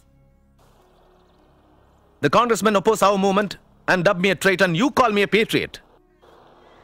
All I know is I have been trying to win elementary human rights for my people without meaning or doing any harm to this land. You can call me a traitor or a patriot. I don't care for either label. So what would you like us to do, Doctor? You have agreed to political safeguards for the Muslims and Sikhs, who are politically and economically much more advanced than the untouchables. The Roundtable Conference has recommended similar political safeguards for the untouchables too. What's your opinion about that? I'm against the political separation of the untouchables from the Hindus. That would be absolutely suicidal. I thank you for your frank opinion. It is good to know where we stand as regards this vital problem. I take leave of you, Gandhiji.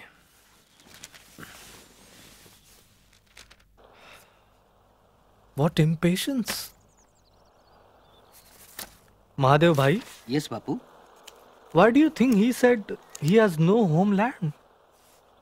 Perhaps being a Mahar, he feels... Dr. Ambedkar is a Mahar? The whole world knows this, Bapu. The whole world might know, but I didn't. Why didn't anybody tell me about it?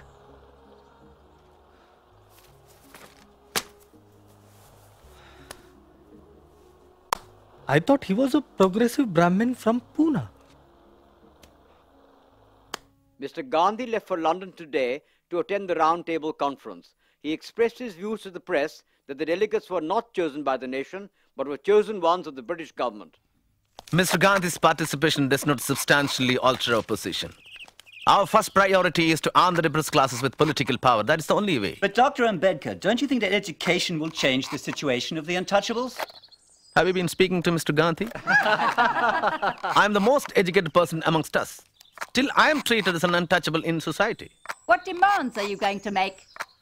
We demand a complete partition between ourselves and Hindus. And how do you propose to do that? In the future Constitution of India, the depressed classes should be given a fundamental right declaring untouchability to be illegal and punishable by law. Mr. Gandhi said that the separate electorates will perpetuate the stigma and untouchable will remain untouchable. Let him say that. You cannot untwist a 2,000-year-old twist of human mind and turn it in the opposite direction. Oppressors never become saviors, which is why I want political power. Not well-meaning words, not good intentions, and no charity. What support do you hope to get from the... Mr. Chairman, I know what is on the minds of the delegates. The question of representation claimed by minority communities. We are reconciled to giving the Muslims and Sikhs special treatment. There are sound historical reasons for that. But as far as the untouchables are concerned, I and Congress strongly resist any special representation to be given to them. Untouchables are a part of Hindu religion and cannot be separated from it. Thank you. Declaration of war against us. Yes. Theme, what happened? He has asked for an adjournment of the minority committee. I hear that he is planning to make a deal with the Muslims. What sort of deal? Congress will accept the Muslims' 14-point demand if the Muslims opposes. I don't understand. But why would he go to such lengths? He's supposed to be a great saint.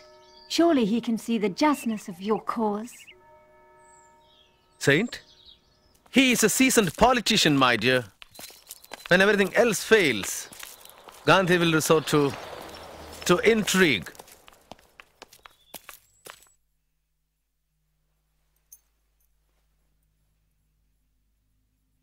Mr. Prime Minister and friends, I have to announce with deep regret that we have failed to secure an agreeable solution to the communal question through informal discussions. The failure was inherent in the composition of delegates who are nominees of the government and not representatives of the people. As for the Congress, it represents the entire nation, including the untouchables. Mr. Chairman, sir, I have not the slightest doubt that I fully represent the claims of my community. The Mahatma claims the Congress represents the depressed classes more than I do. I can only say that it is one of the many false claims which irresponsible people keep making.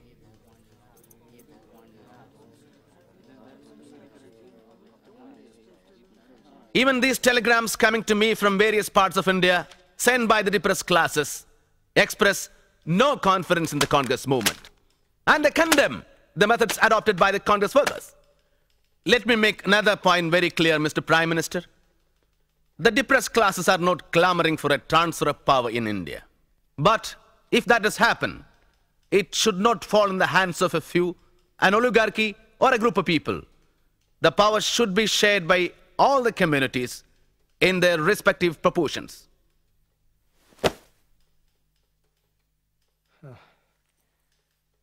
I strongly believe that untouchability is on its last leg and separate electorates will only perpetuate that stigma. I will walk from one end of India to the other to tell the untouchables that this is not the way to remove untouchability. I would rather Hinduism died than untouchability lived. I have great regard for Dr. Ambedkar. But it seems that great wrong under which the learned doctor has labored, and perhaps the bitter experiences that he has undergone, have warped his decision. It is not a proper claim when Dr. Ambedkar seeks to speak for the whole of the untouchables. I can say with humility that I represent the vast masses of the untouchables. Those who speak of the political rights of the untouchables do not know their India. I would resist this kind of a political separation with my life. Thank you.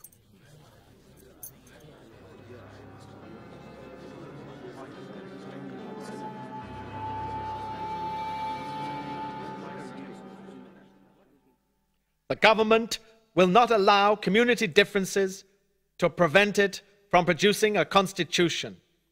Therefore, do not allow community difference to be more important than it is. Will you, each of you, every member of this committee, sign a request to me to settle the community question and pledge yourselves to accept my decision? Thank you.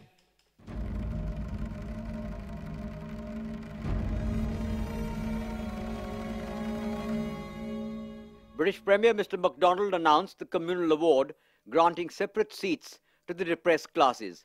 It is feared in some quarters that this award might politically balkanize India.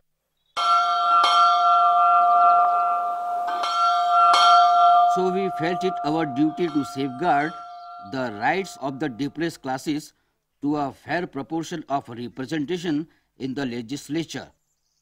I am therefore afraid that my answer to you, Mr. Gandhi, must be that the government's decision stands. And ask yourself seriously the question whether it really justifies you in taking the action you contemplate. Yours very sincerely, Ramsay MacDonald.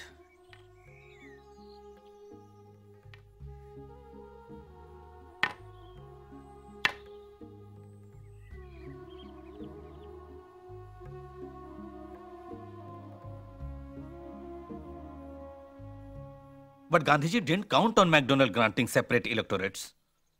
Muslims and Sikhs and Christians too are given separate electorates. Why doesn't he object to those? Why does he have to take it out on us alone? The Mahatma's ways are unfathomable to us mere mortals. But the Mahatma is not an immortal person, nor is the Congress. Instead of fighting Mahatma, why don't you believe that he is sincere in his pledge to remove untouchability? There have been many Mahatmas in India whose sole object was to remove untouchability. Every one of them failed in his mission. Mahatmas have come and Mahatmas have gone, but the untouchables have remained untouchables. Ambedkar! Ambedkar!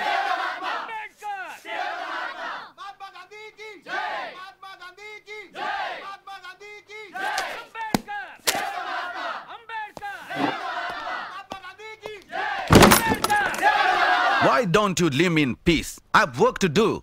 Mahatma Ji is dying and this man wants to live in peace? Why don't you go and meet the Mahatma in Pune? What for? I have said what I wanted to. Now let me work. I have to appear before the court tomorrow for a case.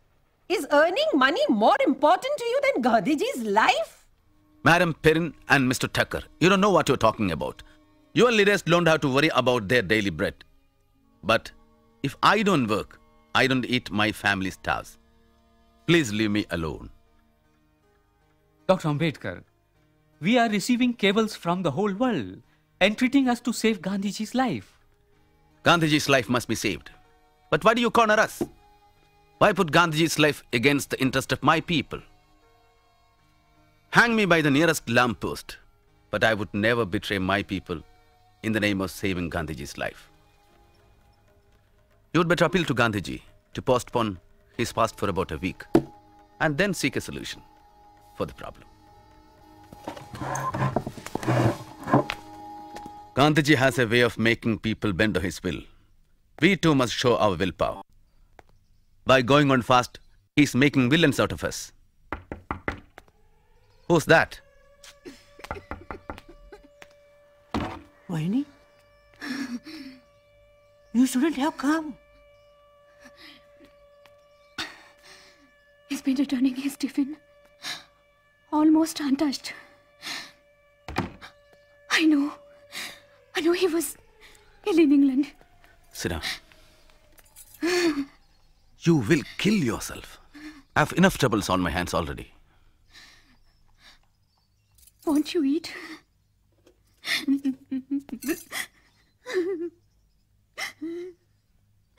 It's almost 12. The fast will begin now.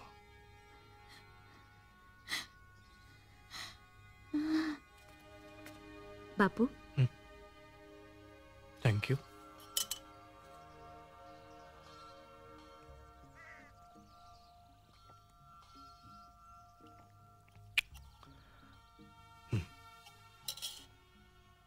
Here we are. My tussle with God commences. Rest meant to see you, Bapu, before you lie down for rest.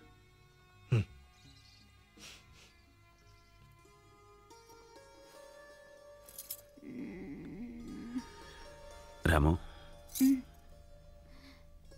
Thank God glad you've come. Lie down, lie down, lie down. I'll bring you food. No. Rema, you lie down. I'll bring him food. Lie down. Are you taking medicines regularly? Why do you fight Gandhi, Baba? That's my lot. If I don't wish, I'll be left high and dry.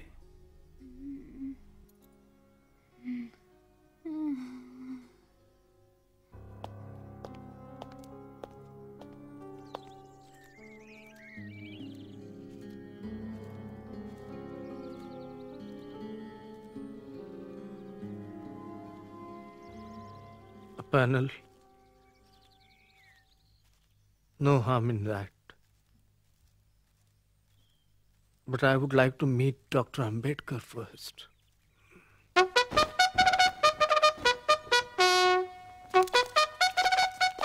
Here he comes. Namaste. Dr. Ambedkar. Namaste. This way, please.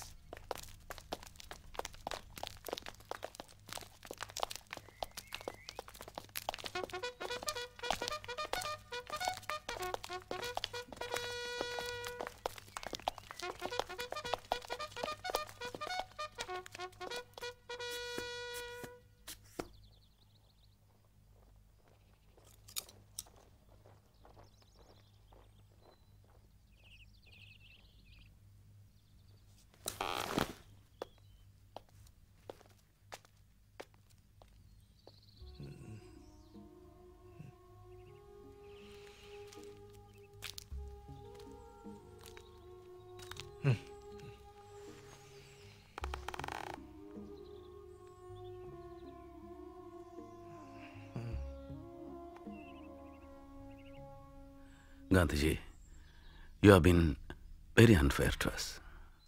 That's my lot. What do you suggest? Compensation for giving up separate electorates. I know. The reserved seats. Surely, but the number is negotiable. Let me tell you, Ambedkar, I'm fully with you. You are an untouchable by birth. I consider myself untouchable by adoption. And I also know that you want to save my life. Yes, Gandhiji. You know, I'm not adamant on separate electorates as a matter of principle. The purpose is to enable a minority to select candidates to the legislature who will be its real, not nominal representatives. Excellent. But why a panel for some seats and direct elections for others? Surely that will create an artificial division for the depressed class members and divide the community. Why not have primary elections through panels for all the seats? All right. I make that concession. Panels for all seats. Good. Now make the panel of 5 instead of 2. And let me give you my word, Ambedkar. From now on, my entire life will be devoted to the total eradication of untouchability. Now, you may discuss the details with these friends. I have discussed with my colleagues. They won't agree for more than 126 seats in the provincial assembly.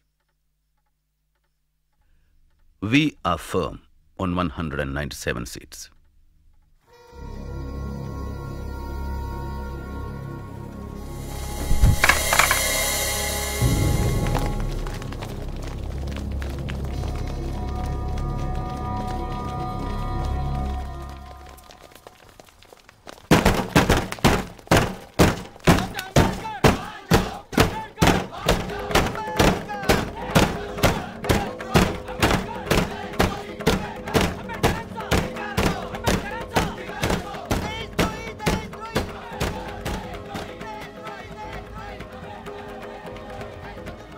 I had warned you, Dr. Saheb. We are receiving threatening letters.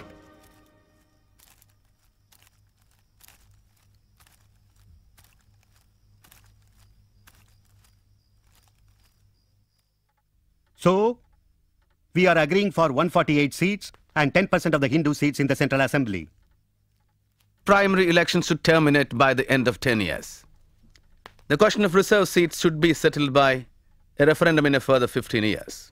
Dr. Ambedkar, the evil of the reserve seats and separation will be perpetuated by making its removal dependent on the will of the depressed classes. And you're asking for 25 years of referendum.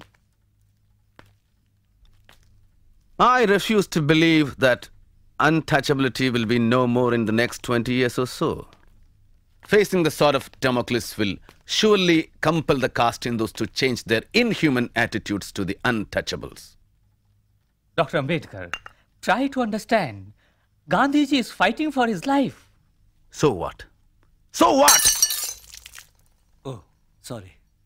Don't worry. We will ask somebody to clean it. Devdas? How is Bapuji? The doctor says he's sinking. His blood pressure is low.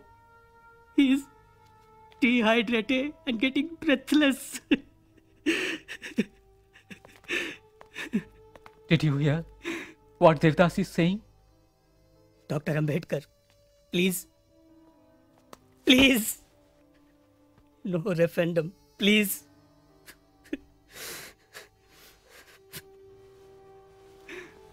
Come.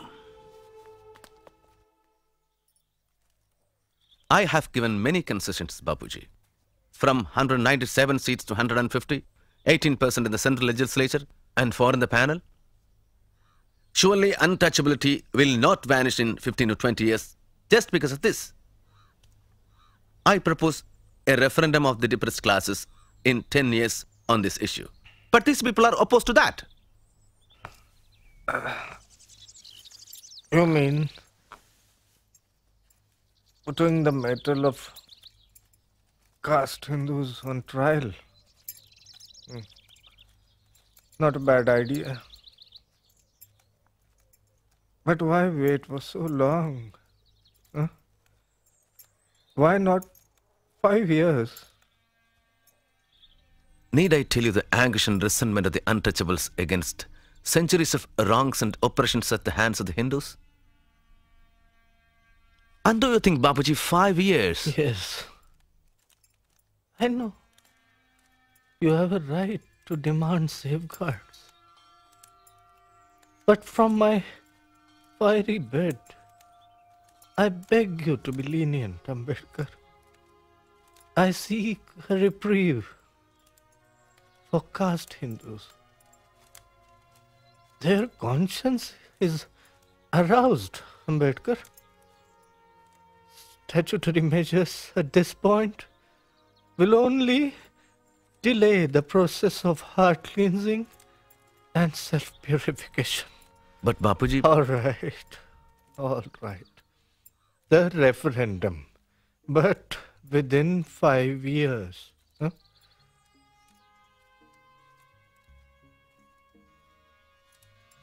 Five years or my life.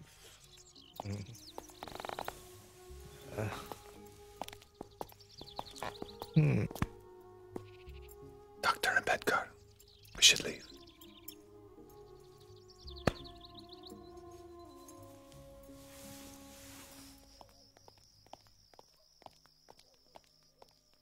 The long-standing confrontation between Mr. Gandhi and Dr. Ambedkar has finally dissolved in the form of the Pune Pact.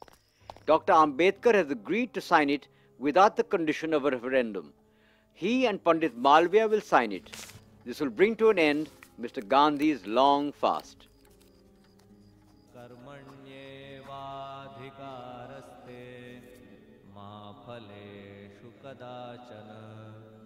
मा कर्म फल हेतुर्भु माते संगोस्त्व कर्मणि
Dr. Ambedkar, once again you have caused a great furore.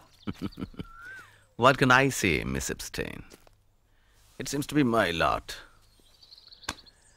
It would be no exaggeration to say that I am the most hated man in Hindu India today. I am represented as a traitor, cursed as a destroyer of Hinduism, branded as the greatest enemy of this country. But after the dust settles down and a review of my life is taken objectively by the future historians, perhaps they will acclaim my services to the nation. And if they don't? If they don't, I don't care. I know the depressed classes have implicit faith in my work. They'll hold me close to their hearts. Of that, I'm certain.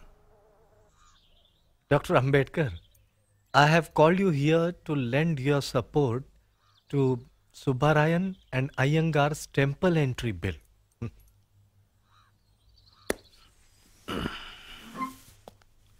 If I accept the temple entry bill, but agitate to abolish Chaturvarnan caste system, which side would you take? Suppose I accept Chaturvarna. What will be your interpretation? Brahman, Kshatriya, Vaishya and Shudra. Or in the reverse way, Shudra on the top.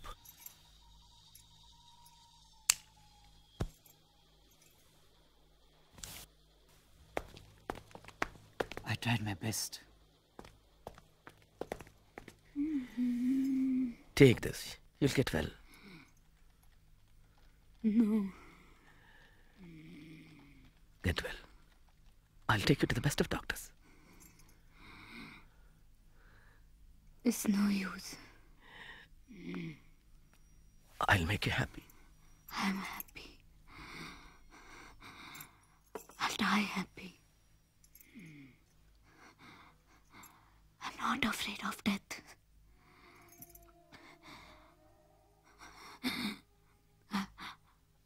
I've seen death. My mother, father.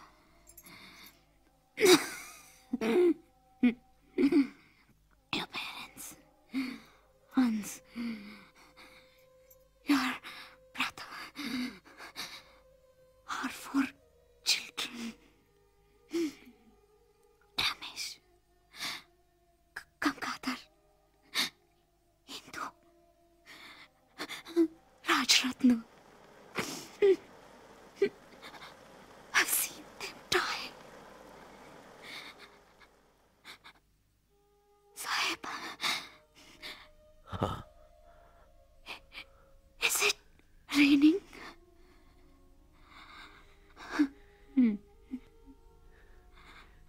Yes, it's raining.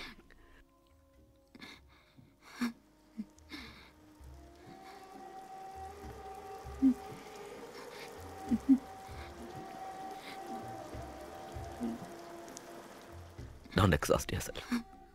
I need you. You don't know how lonely I am.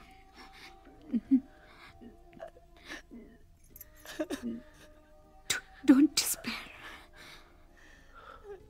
Keep fighting. Love you, Shwant.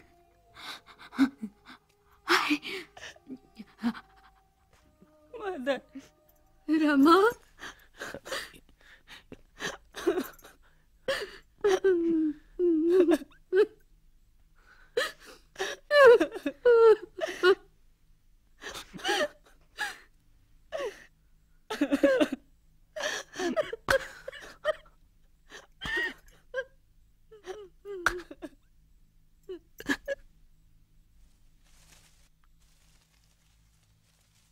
Babasaheb,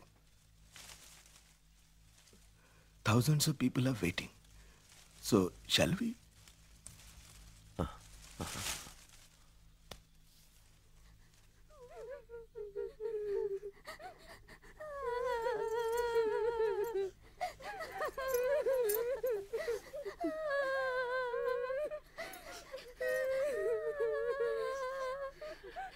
Her last wish was to wear a white sari.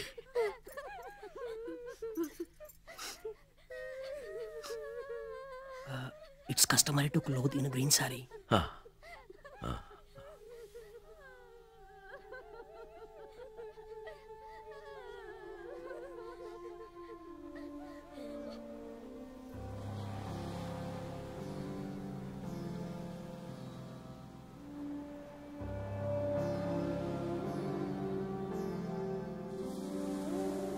Babasaheb. Babasaheb, 400 untouchables of Kohinoor village are converting to Islam. Ask them to wait. I'm going to make an important announcement at the Yavla conference.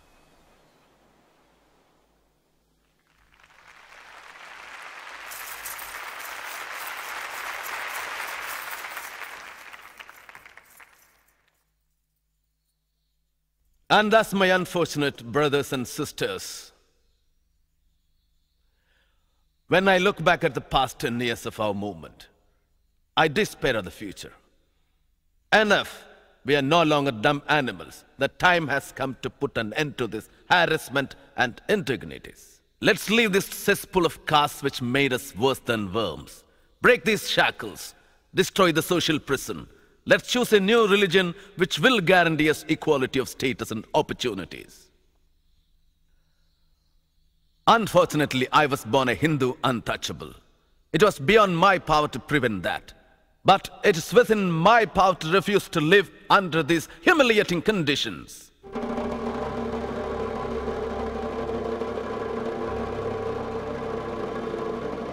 Though I was born a Hindu, I solemnly assure you that I will not die as a Hindu.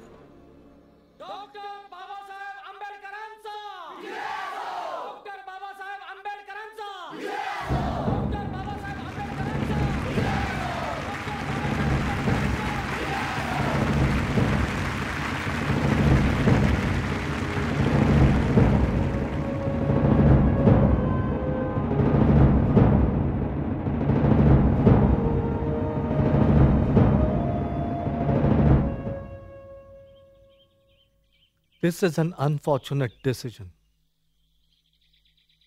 But religion is not like a house or a cloak, which can be changed at will. It is a more integral part of one's own self than of one's body. Dr. Ambedkar's bitterness clouds his vision. The millions of illiterate Harijans will not listen to him. Their lives, for good or evil, are involved with caste Hindus. Every known religion would fail if judged by the standards of Dr. Ambedkar. But the press should also note that I feel whatever label the learned doctor wears in the future, he is not a man who will allow himself to be forgotten. Babasaheb, sugar? You want to kill me? Just a little. You fool. Diabetes. Eat kadu neem leaves. Or better boil them 1/4 and drink every morning. That bitter dose? I have been swallowing it for my entire life. And now you are administering it to us. Doctor, your leaving will be a great blow to Hinduism. A blow? You surprise me, Mr. Pradhan. We unclean untouchables have been the contaminators, the pollutants of you pure Aryans. Won't our leaving cleanse your religion of all impurities? Babasaheb, the exodus will not stop with you. It would be the death of Hindus in the long run. It matters little, Masrekar Maharaj. The history of Hindustan will continue. Not if the Hindus become a minority in our own land. Then let the caste Hindus take a pledge that they will get rid of the evil of untouchability in a prescribed period. Is that so easy? Look at the magnitude of the problem. It would require time. Well, I can wait for 5 years for a change in Hindu hearts. But what guarantee? How am I to be sure? Yes, I know that you will show your good intentions. Make him Maharishi Shankaracharya for 1 year. Let thousands of Brahmins fall at his feet. I am Miss Drescher from the Agripada mission, and I would like you to meet Dr. Henry Crane from America. Hello, Dr. Crane. Hello. He has come to take a close look at your conversion movement. And has already met Mr. Gandhi at Vertha. Yes, Dr. Ambedkar. I've met many people in that connection. And I truly believe that Christianity is the answer that can meet all of your requirements. If you convert into Christianity, all of the Christian nations will help to raise your social, political, and economic status. And I think this won't be objectionable to any of your fellow Indians.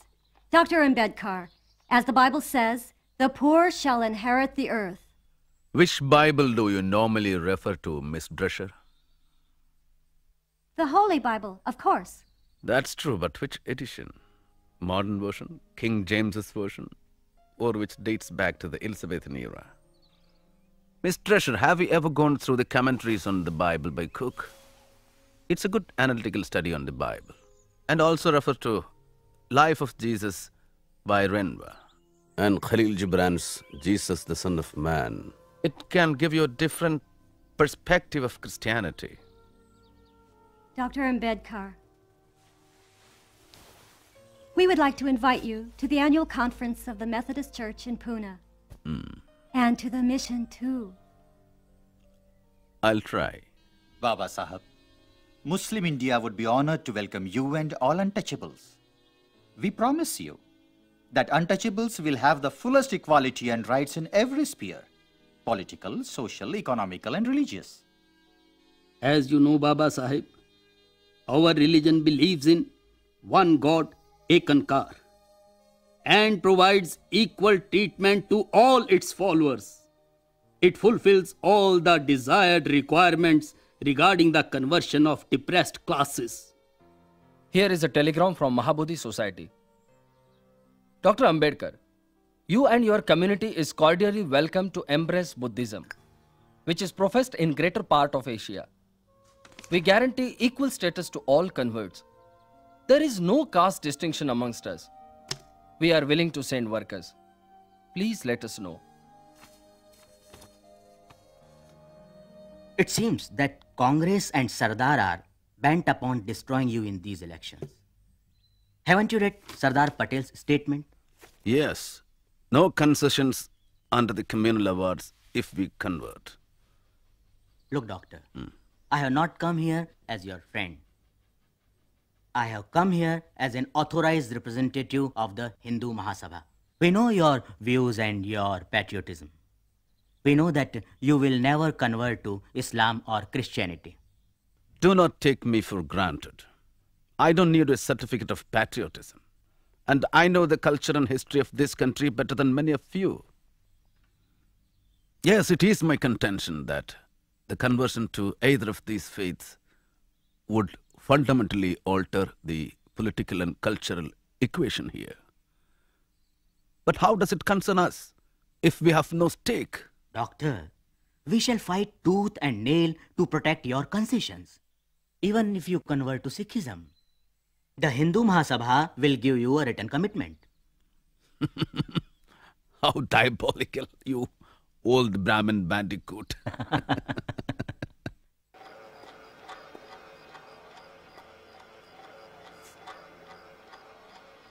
Dear Bhaurao, did you notice Dr. Munji's anxiety over my decision to change religion?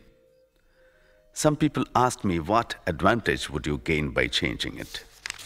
My answer to them is, just as Swaraj is necessary for India, so is change of religion necessary for the untouchables. The underlying motive in both is the desire for freedom. The Congress Committee has reiterated Mahatma Gandhi's principle of non-violence while giving Britain support in the war efforts, but only on the condition of an assurance of complete freedom for India.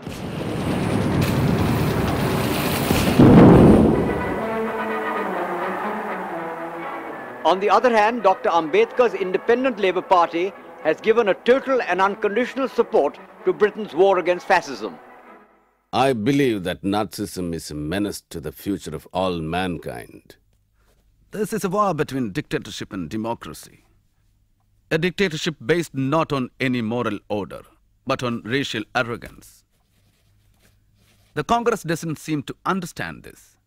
Do they want to exchange the British for the Nazis?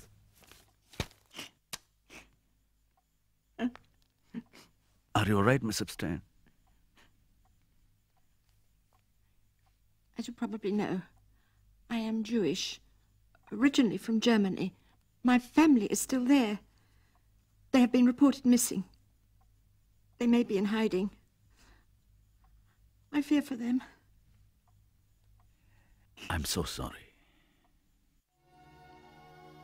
Dr. Ambedkar today expressed his views that there was nothing wrong in sharing power with the British government. He added that without their support, he would never have been able to solve the labour problems or establish the People's Education Society.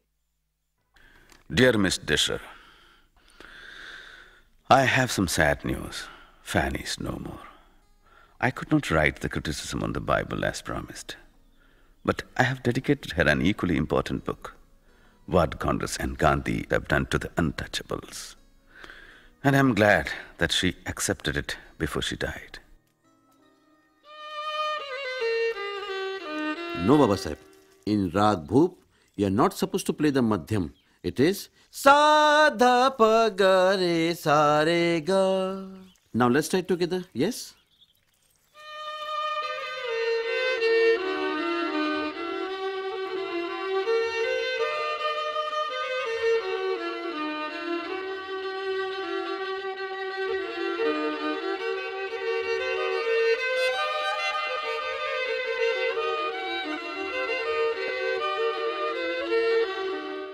Mr. President, sir, this Constituent Assembly declares its firm and solemn resolve to proclaim India as an independent, sovereign republic and to draw up for her future governance a constitution wherein the territories will be governed by the country.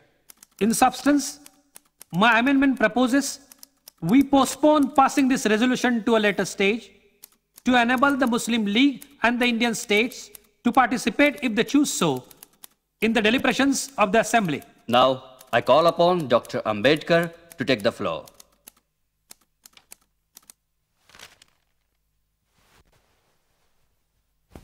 Mr. Chairman, I am indeed very grateful to you for having called me to speak on this resolution. I know today we are divided politically, socially, and economically. We are a group of warring camps. And I may even go to the extent of confessing that I am probably one of the leaders of such a camp. But sir, with all this, I am quite convinced that nothing in the world will prevent this country from becoming one. I have no hesitation in saying that, notwithstanding the agitation of the Muslim League for the partition of India, someday enough light will dawn upon them, and they too will begin to think that a united India is better even for them.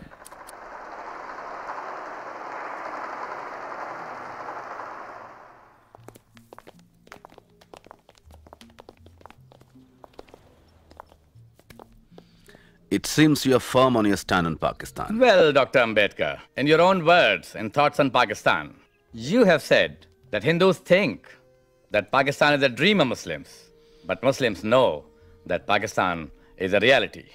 No, Mr. Jinnah. I'm against your two-nation theory. We should fight for the rights of the minorities staying on in this country. Well, that stage seems to have gone. Now Pakistan is going to be a reality.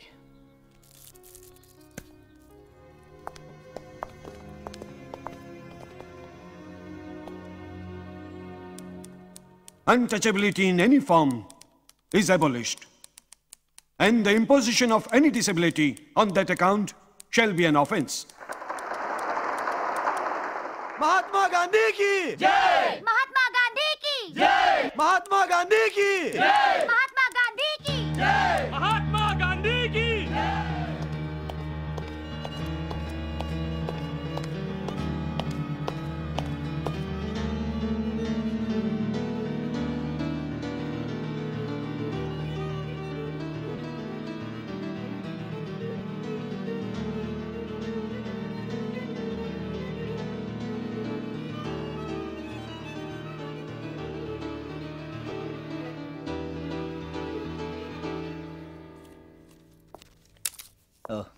Too many complications, Babasaheb. Diabetes, arthritis, high blood pressure, neuritis. Too many complications. You have to be very careful, Babasaheb. Well, I'll prescribe you some medicines.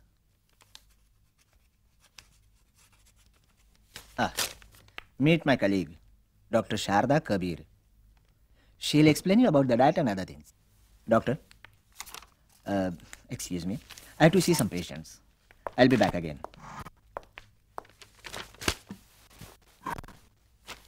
You will have to take insulin injection every day.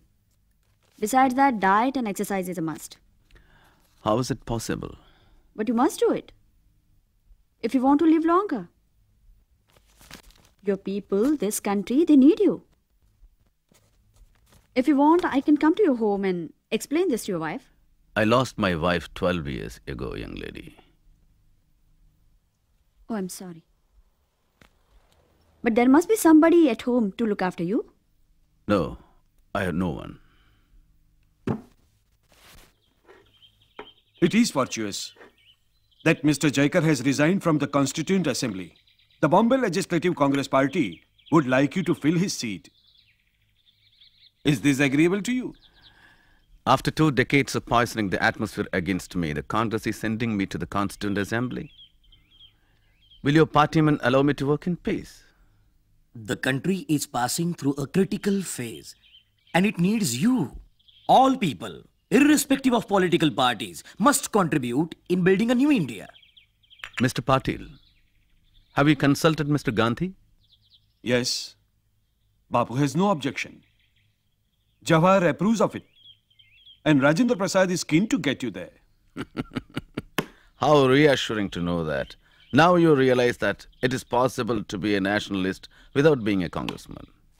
Aren't you happy with the list of ministers, Bapu?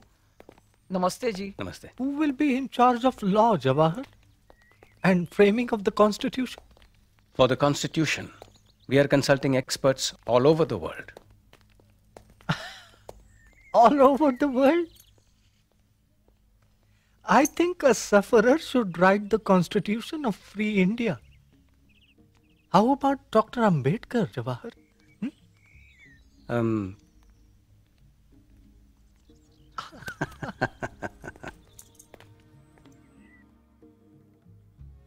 Yes. History has put this responsibility on us. I suppose I shall have to carry this blood on my conscience when I die. Well, to business then. Do you know the reason why I requested you to come here? I would like you to be a part of the national government of Free India. Do you accept? It depends. What portfolio?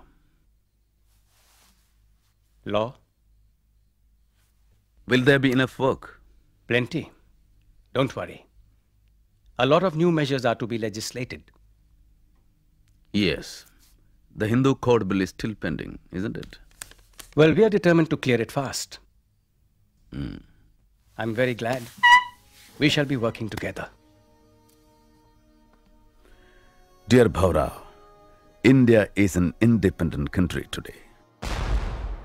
But will she maintain her independence? Will the many political parties with diverse and opposing political creeds place India above their own castes and creeds? We must be determined to defend our independence to the last drop of our blood. Your blood sugar is so high? No more sugar for you. Who makes tea for you? They tried to remember, but... No, you can't afford to be careless. No more fruits and no more rice. At least for a fortnight. And you need a checkup for next week. There's a meeting of the drafting committee in Delhi. I have to be there for a week. I wonder who is going to take care of you in Delhi. Dear Chitre, my work in the draft constitution has increased a great deal. And on the other hand, my health forbids me the slightest of strains. I have considered your suggestion of having somebody to look after my health sympathetically. I have decided to marry Dr. Sharda Kabir.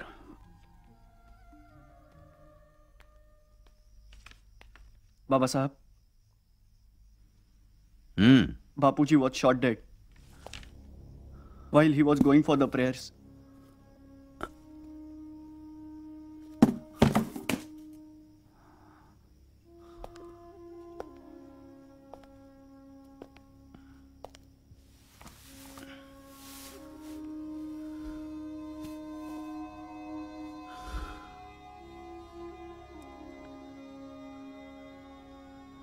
Om Mani Padme Hum. Om Mani Padme Hum.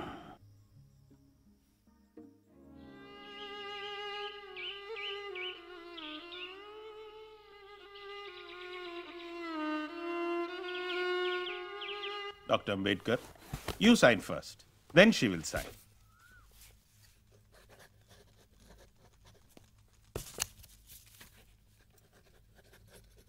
Now I proclaim you as man and wife.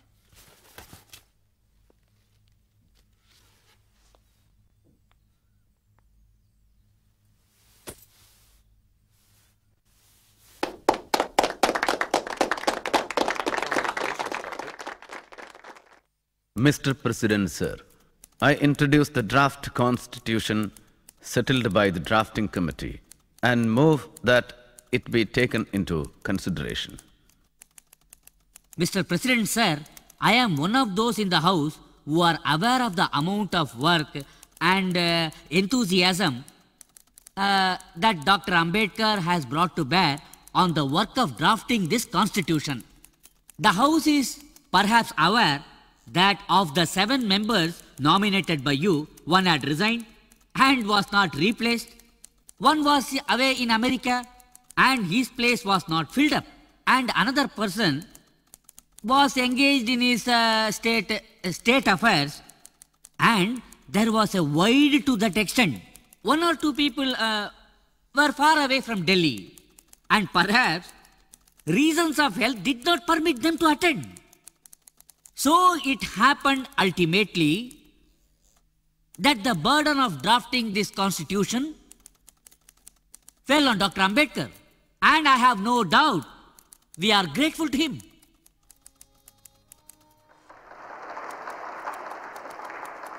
The credit that is given to me does not belong to me.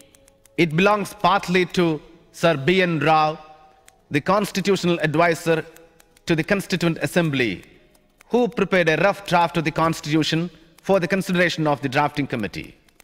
A part of the credit must go to the members of the drafting committee also.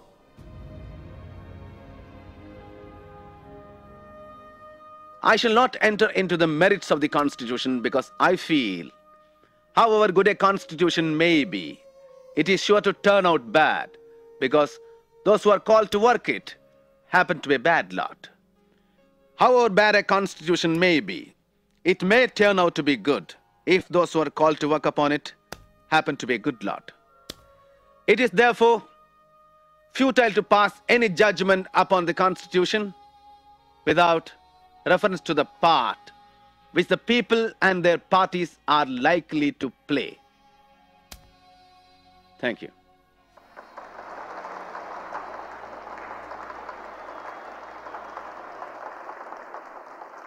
And sitting in this chair and watching the procedures from day to day, I have realized what no one else could have, with what rare zeal and devotion the members of the drafting committee, and especially its chairman, Dr. Ambedkar, irrespective of his indifferent health, have worked.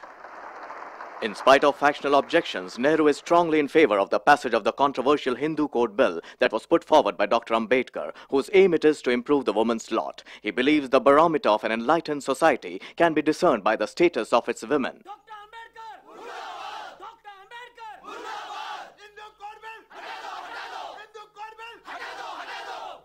The Hindu Code Bill is an insult to Hindu Dharma Shastra. It casts aspersions on our hoary traditions and Shastras. What does Dr. Ambedkar know of Hindu Dharma Shastra? Does he know Sanskrit? Has he read Vedas? In a revenge, he's out to destroy the Hindu Dharma Shastra by one blow of this law. Are we going to allow an untouchable to touch our sacred God-given laws? Never, never. We shall shed blood, an uncouth, unclean, untouchable, defiling the laws set centuries ago by Bhagwan Shri Krishna, Bhagwan Manu, Bhagavad Gita, Vedas and Upanishads. Don't touch! Don't touch! Ambedkar! Ambedkar!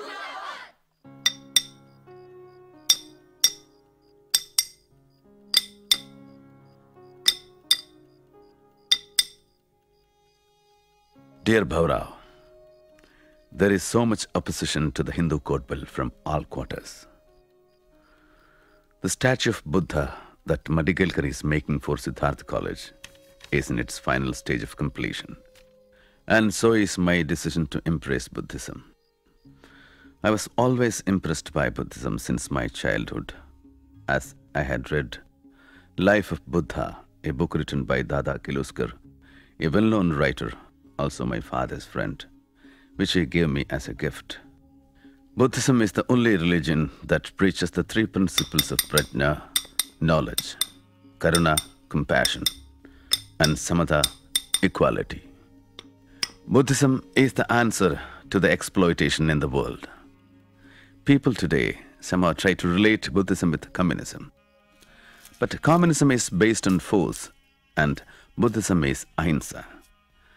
It's a democratic system, which is why I have made up my mind to advise the millions of untouchables to embrace Buddhism.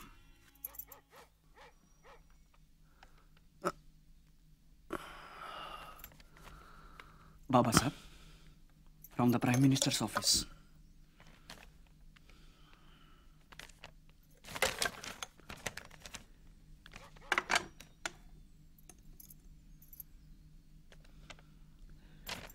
Read it.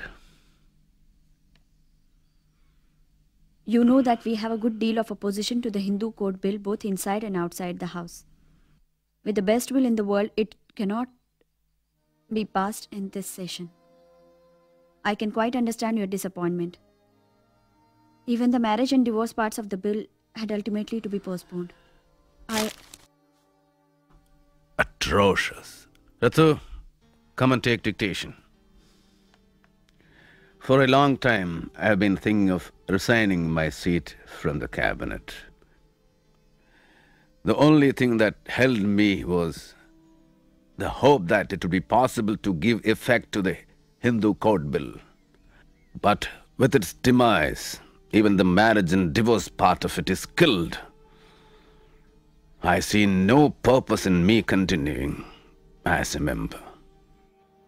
The Hindu Code Bill was the greatest social reform measure ever undertaken by the legislature in this country. To leave inequality between class and class, sex and sex, as in Hindu society, untouched. And to go on passing legislation on economic reforms is to make a farce of our constitution and to build a palace on a dung heap.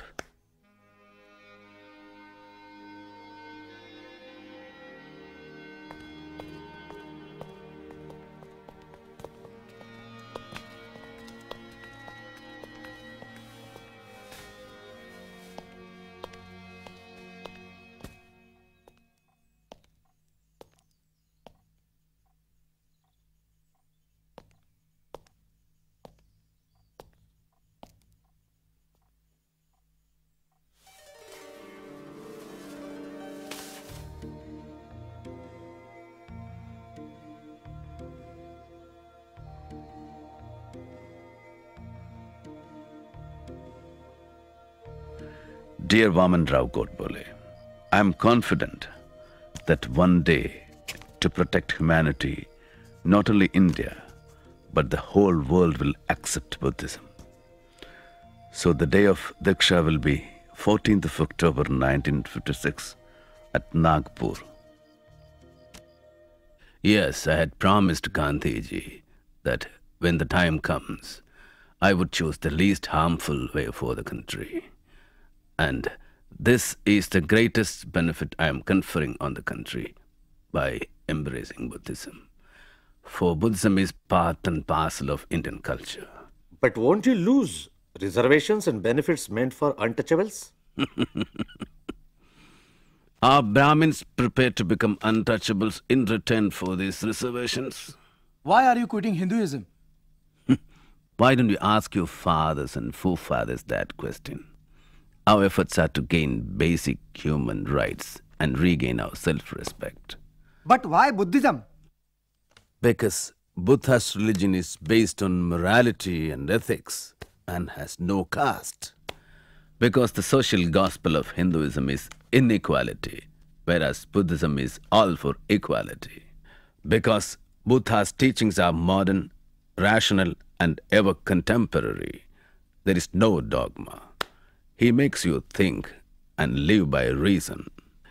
Except Buddha, all founders of religions claimed for themselves the role of savior. Buddha was satisfied with being simply a guide.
Namo tassa bhagavato arahato samma sambuddhassa.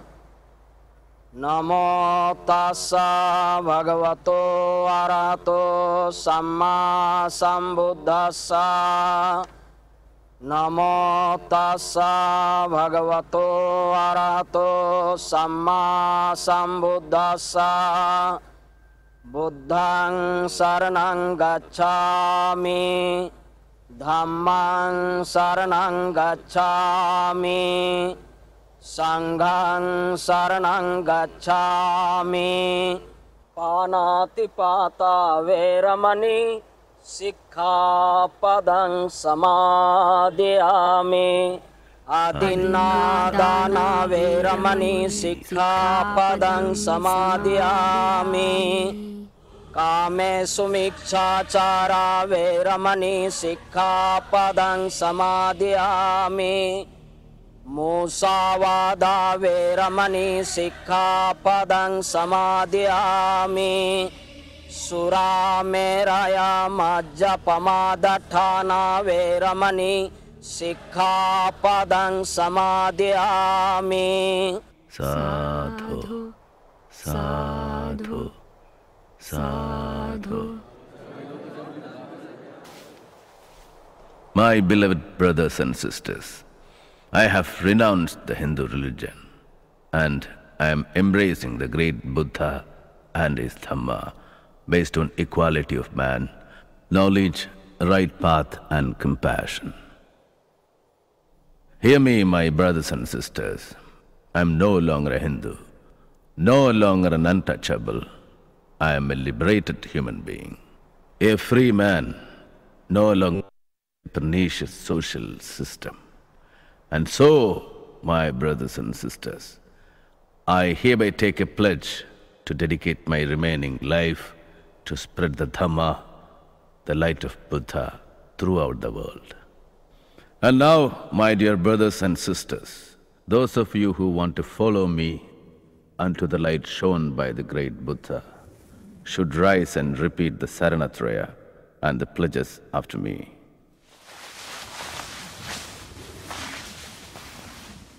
I will follow the 10 precepts laid down by Lord Buddha.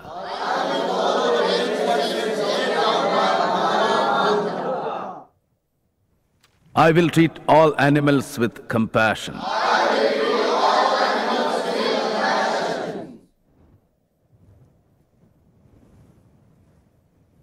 I will consider all men as equal human beings.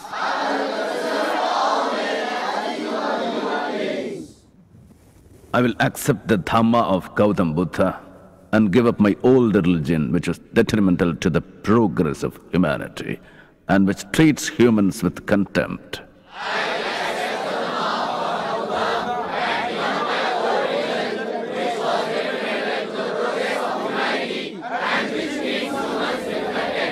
With this, I am being born anew.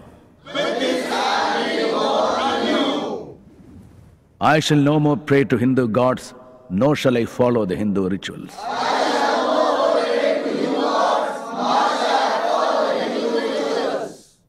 Henceforth, the 3 principles enumerated by the Buddha, knowledge, right path and compassion, shall guide my actions throughout my life.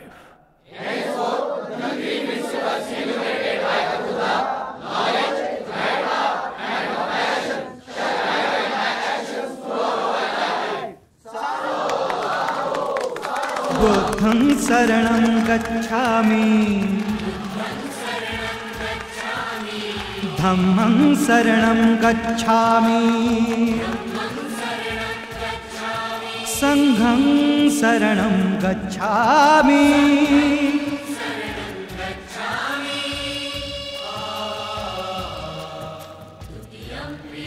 बुद्धं शरणं गच्छामि धम्मं शरणं गच्छामि संघं शरणं गच्छामि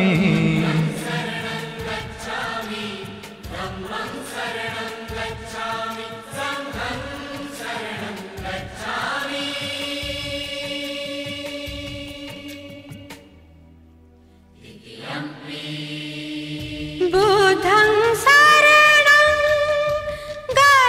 गच्छामि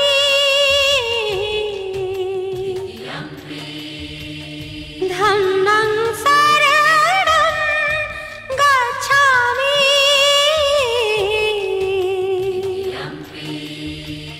संघं शरणं गच्छामि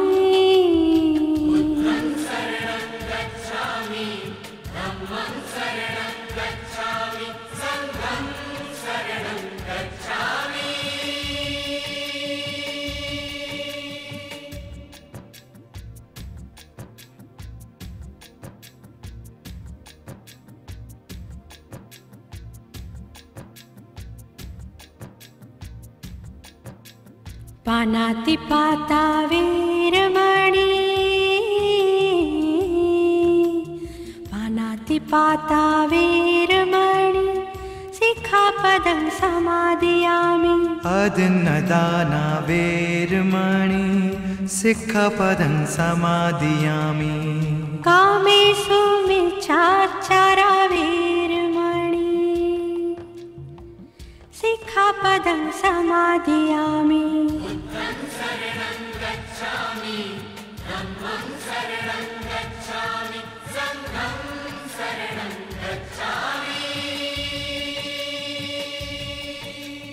मुसावादा वेरमणि मुसावादा वेरमणि सिक्खापदं समादयामि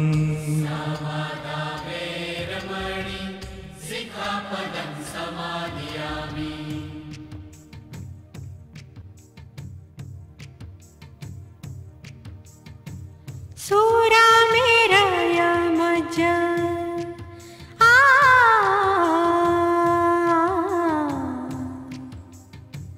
सूरा मेरा यमज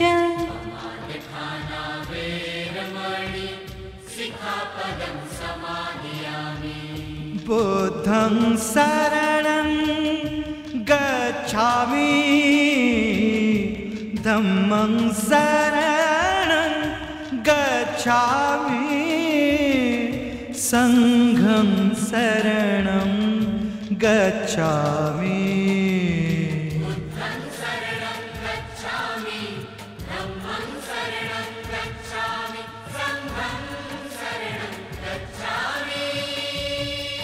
बुद्धं नमामि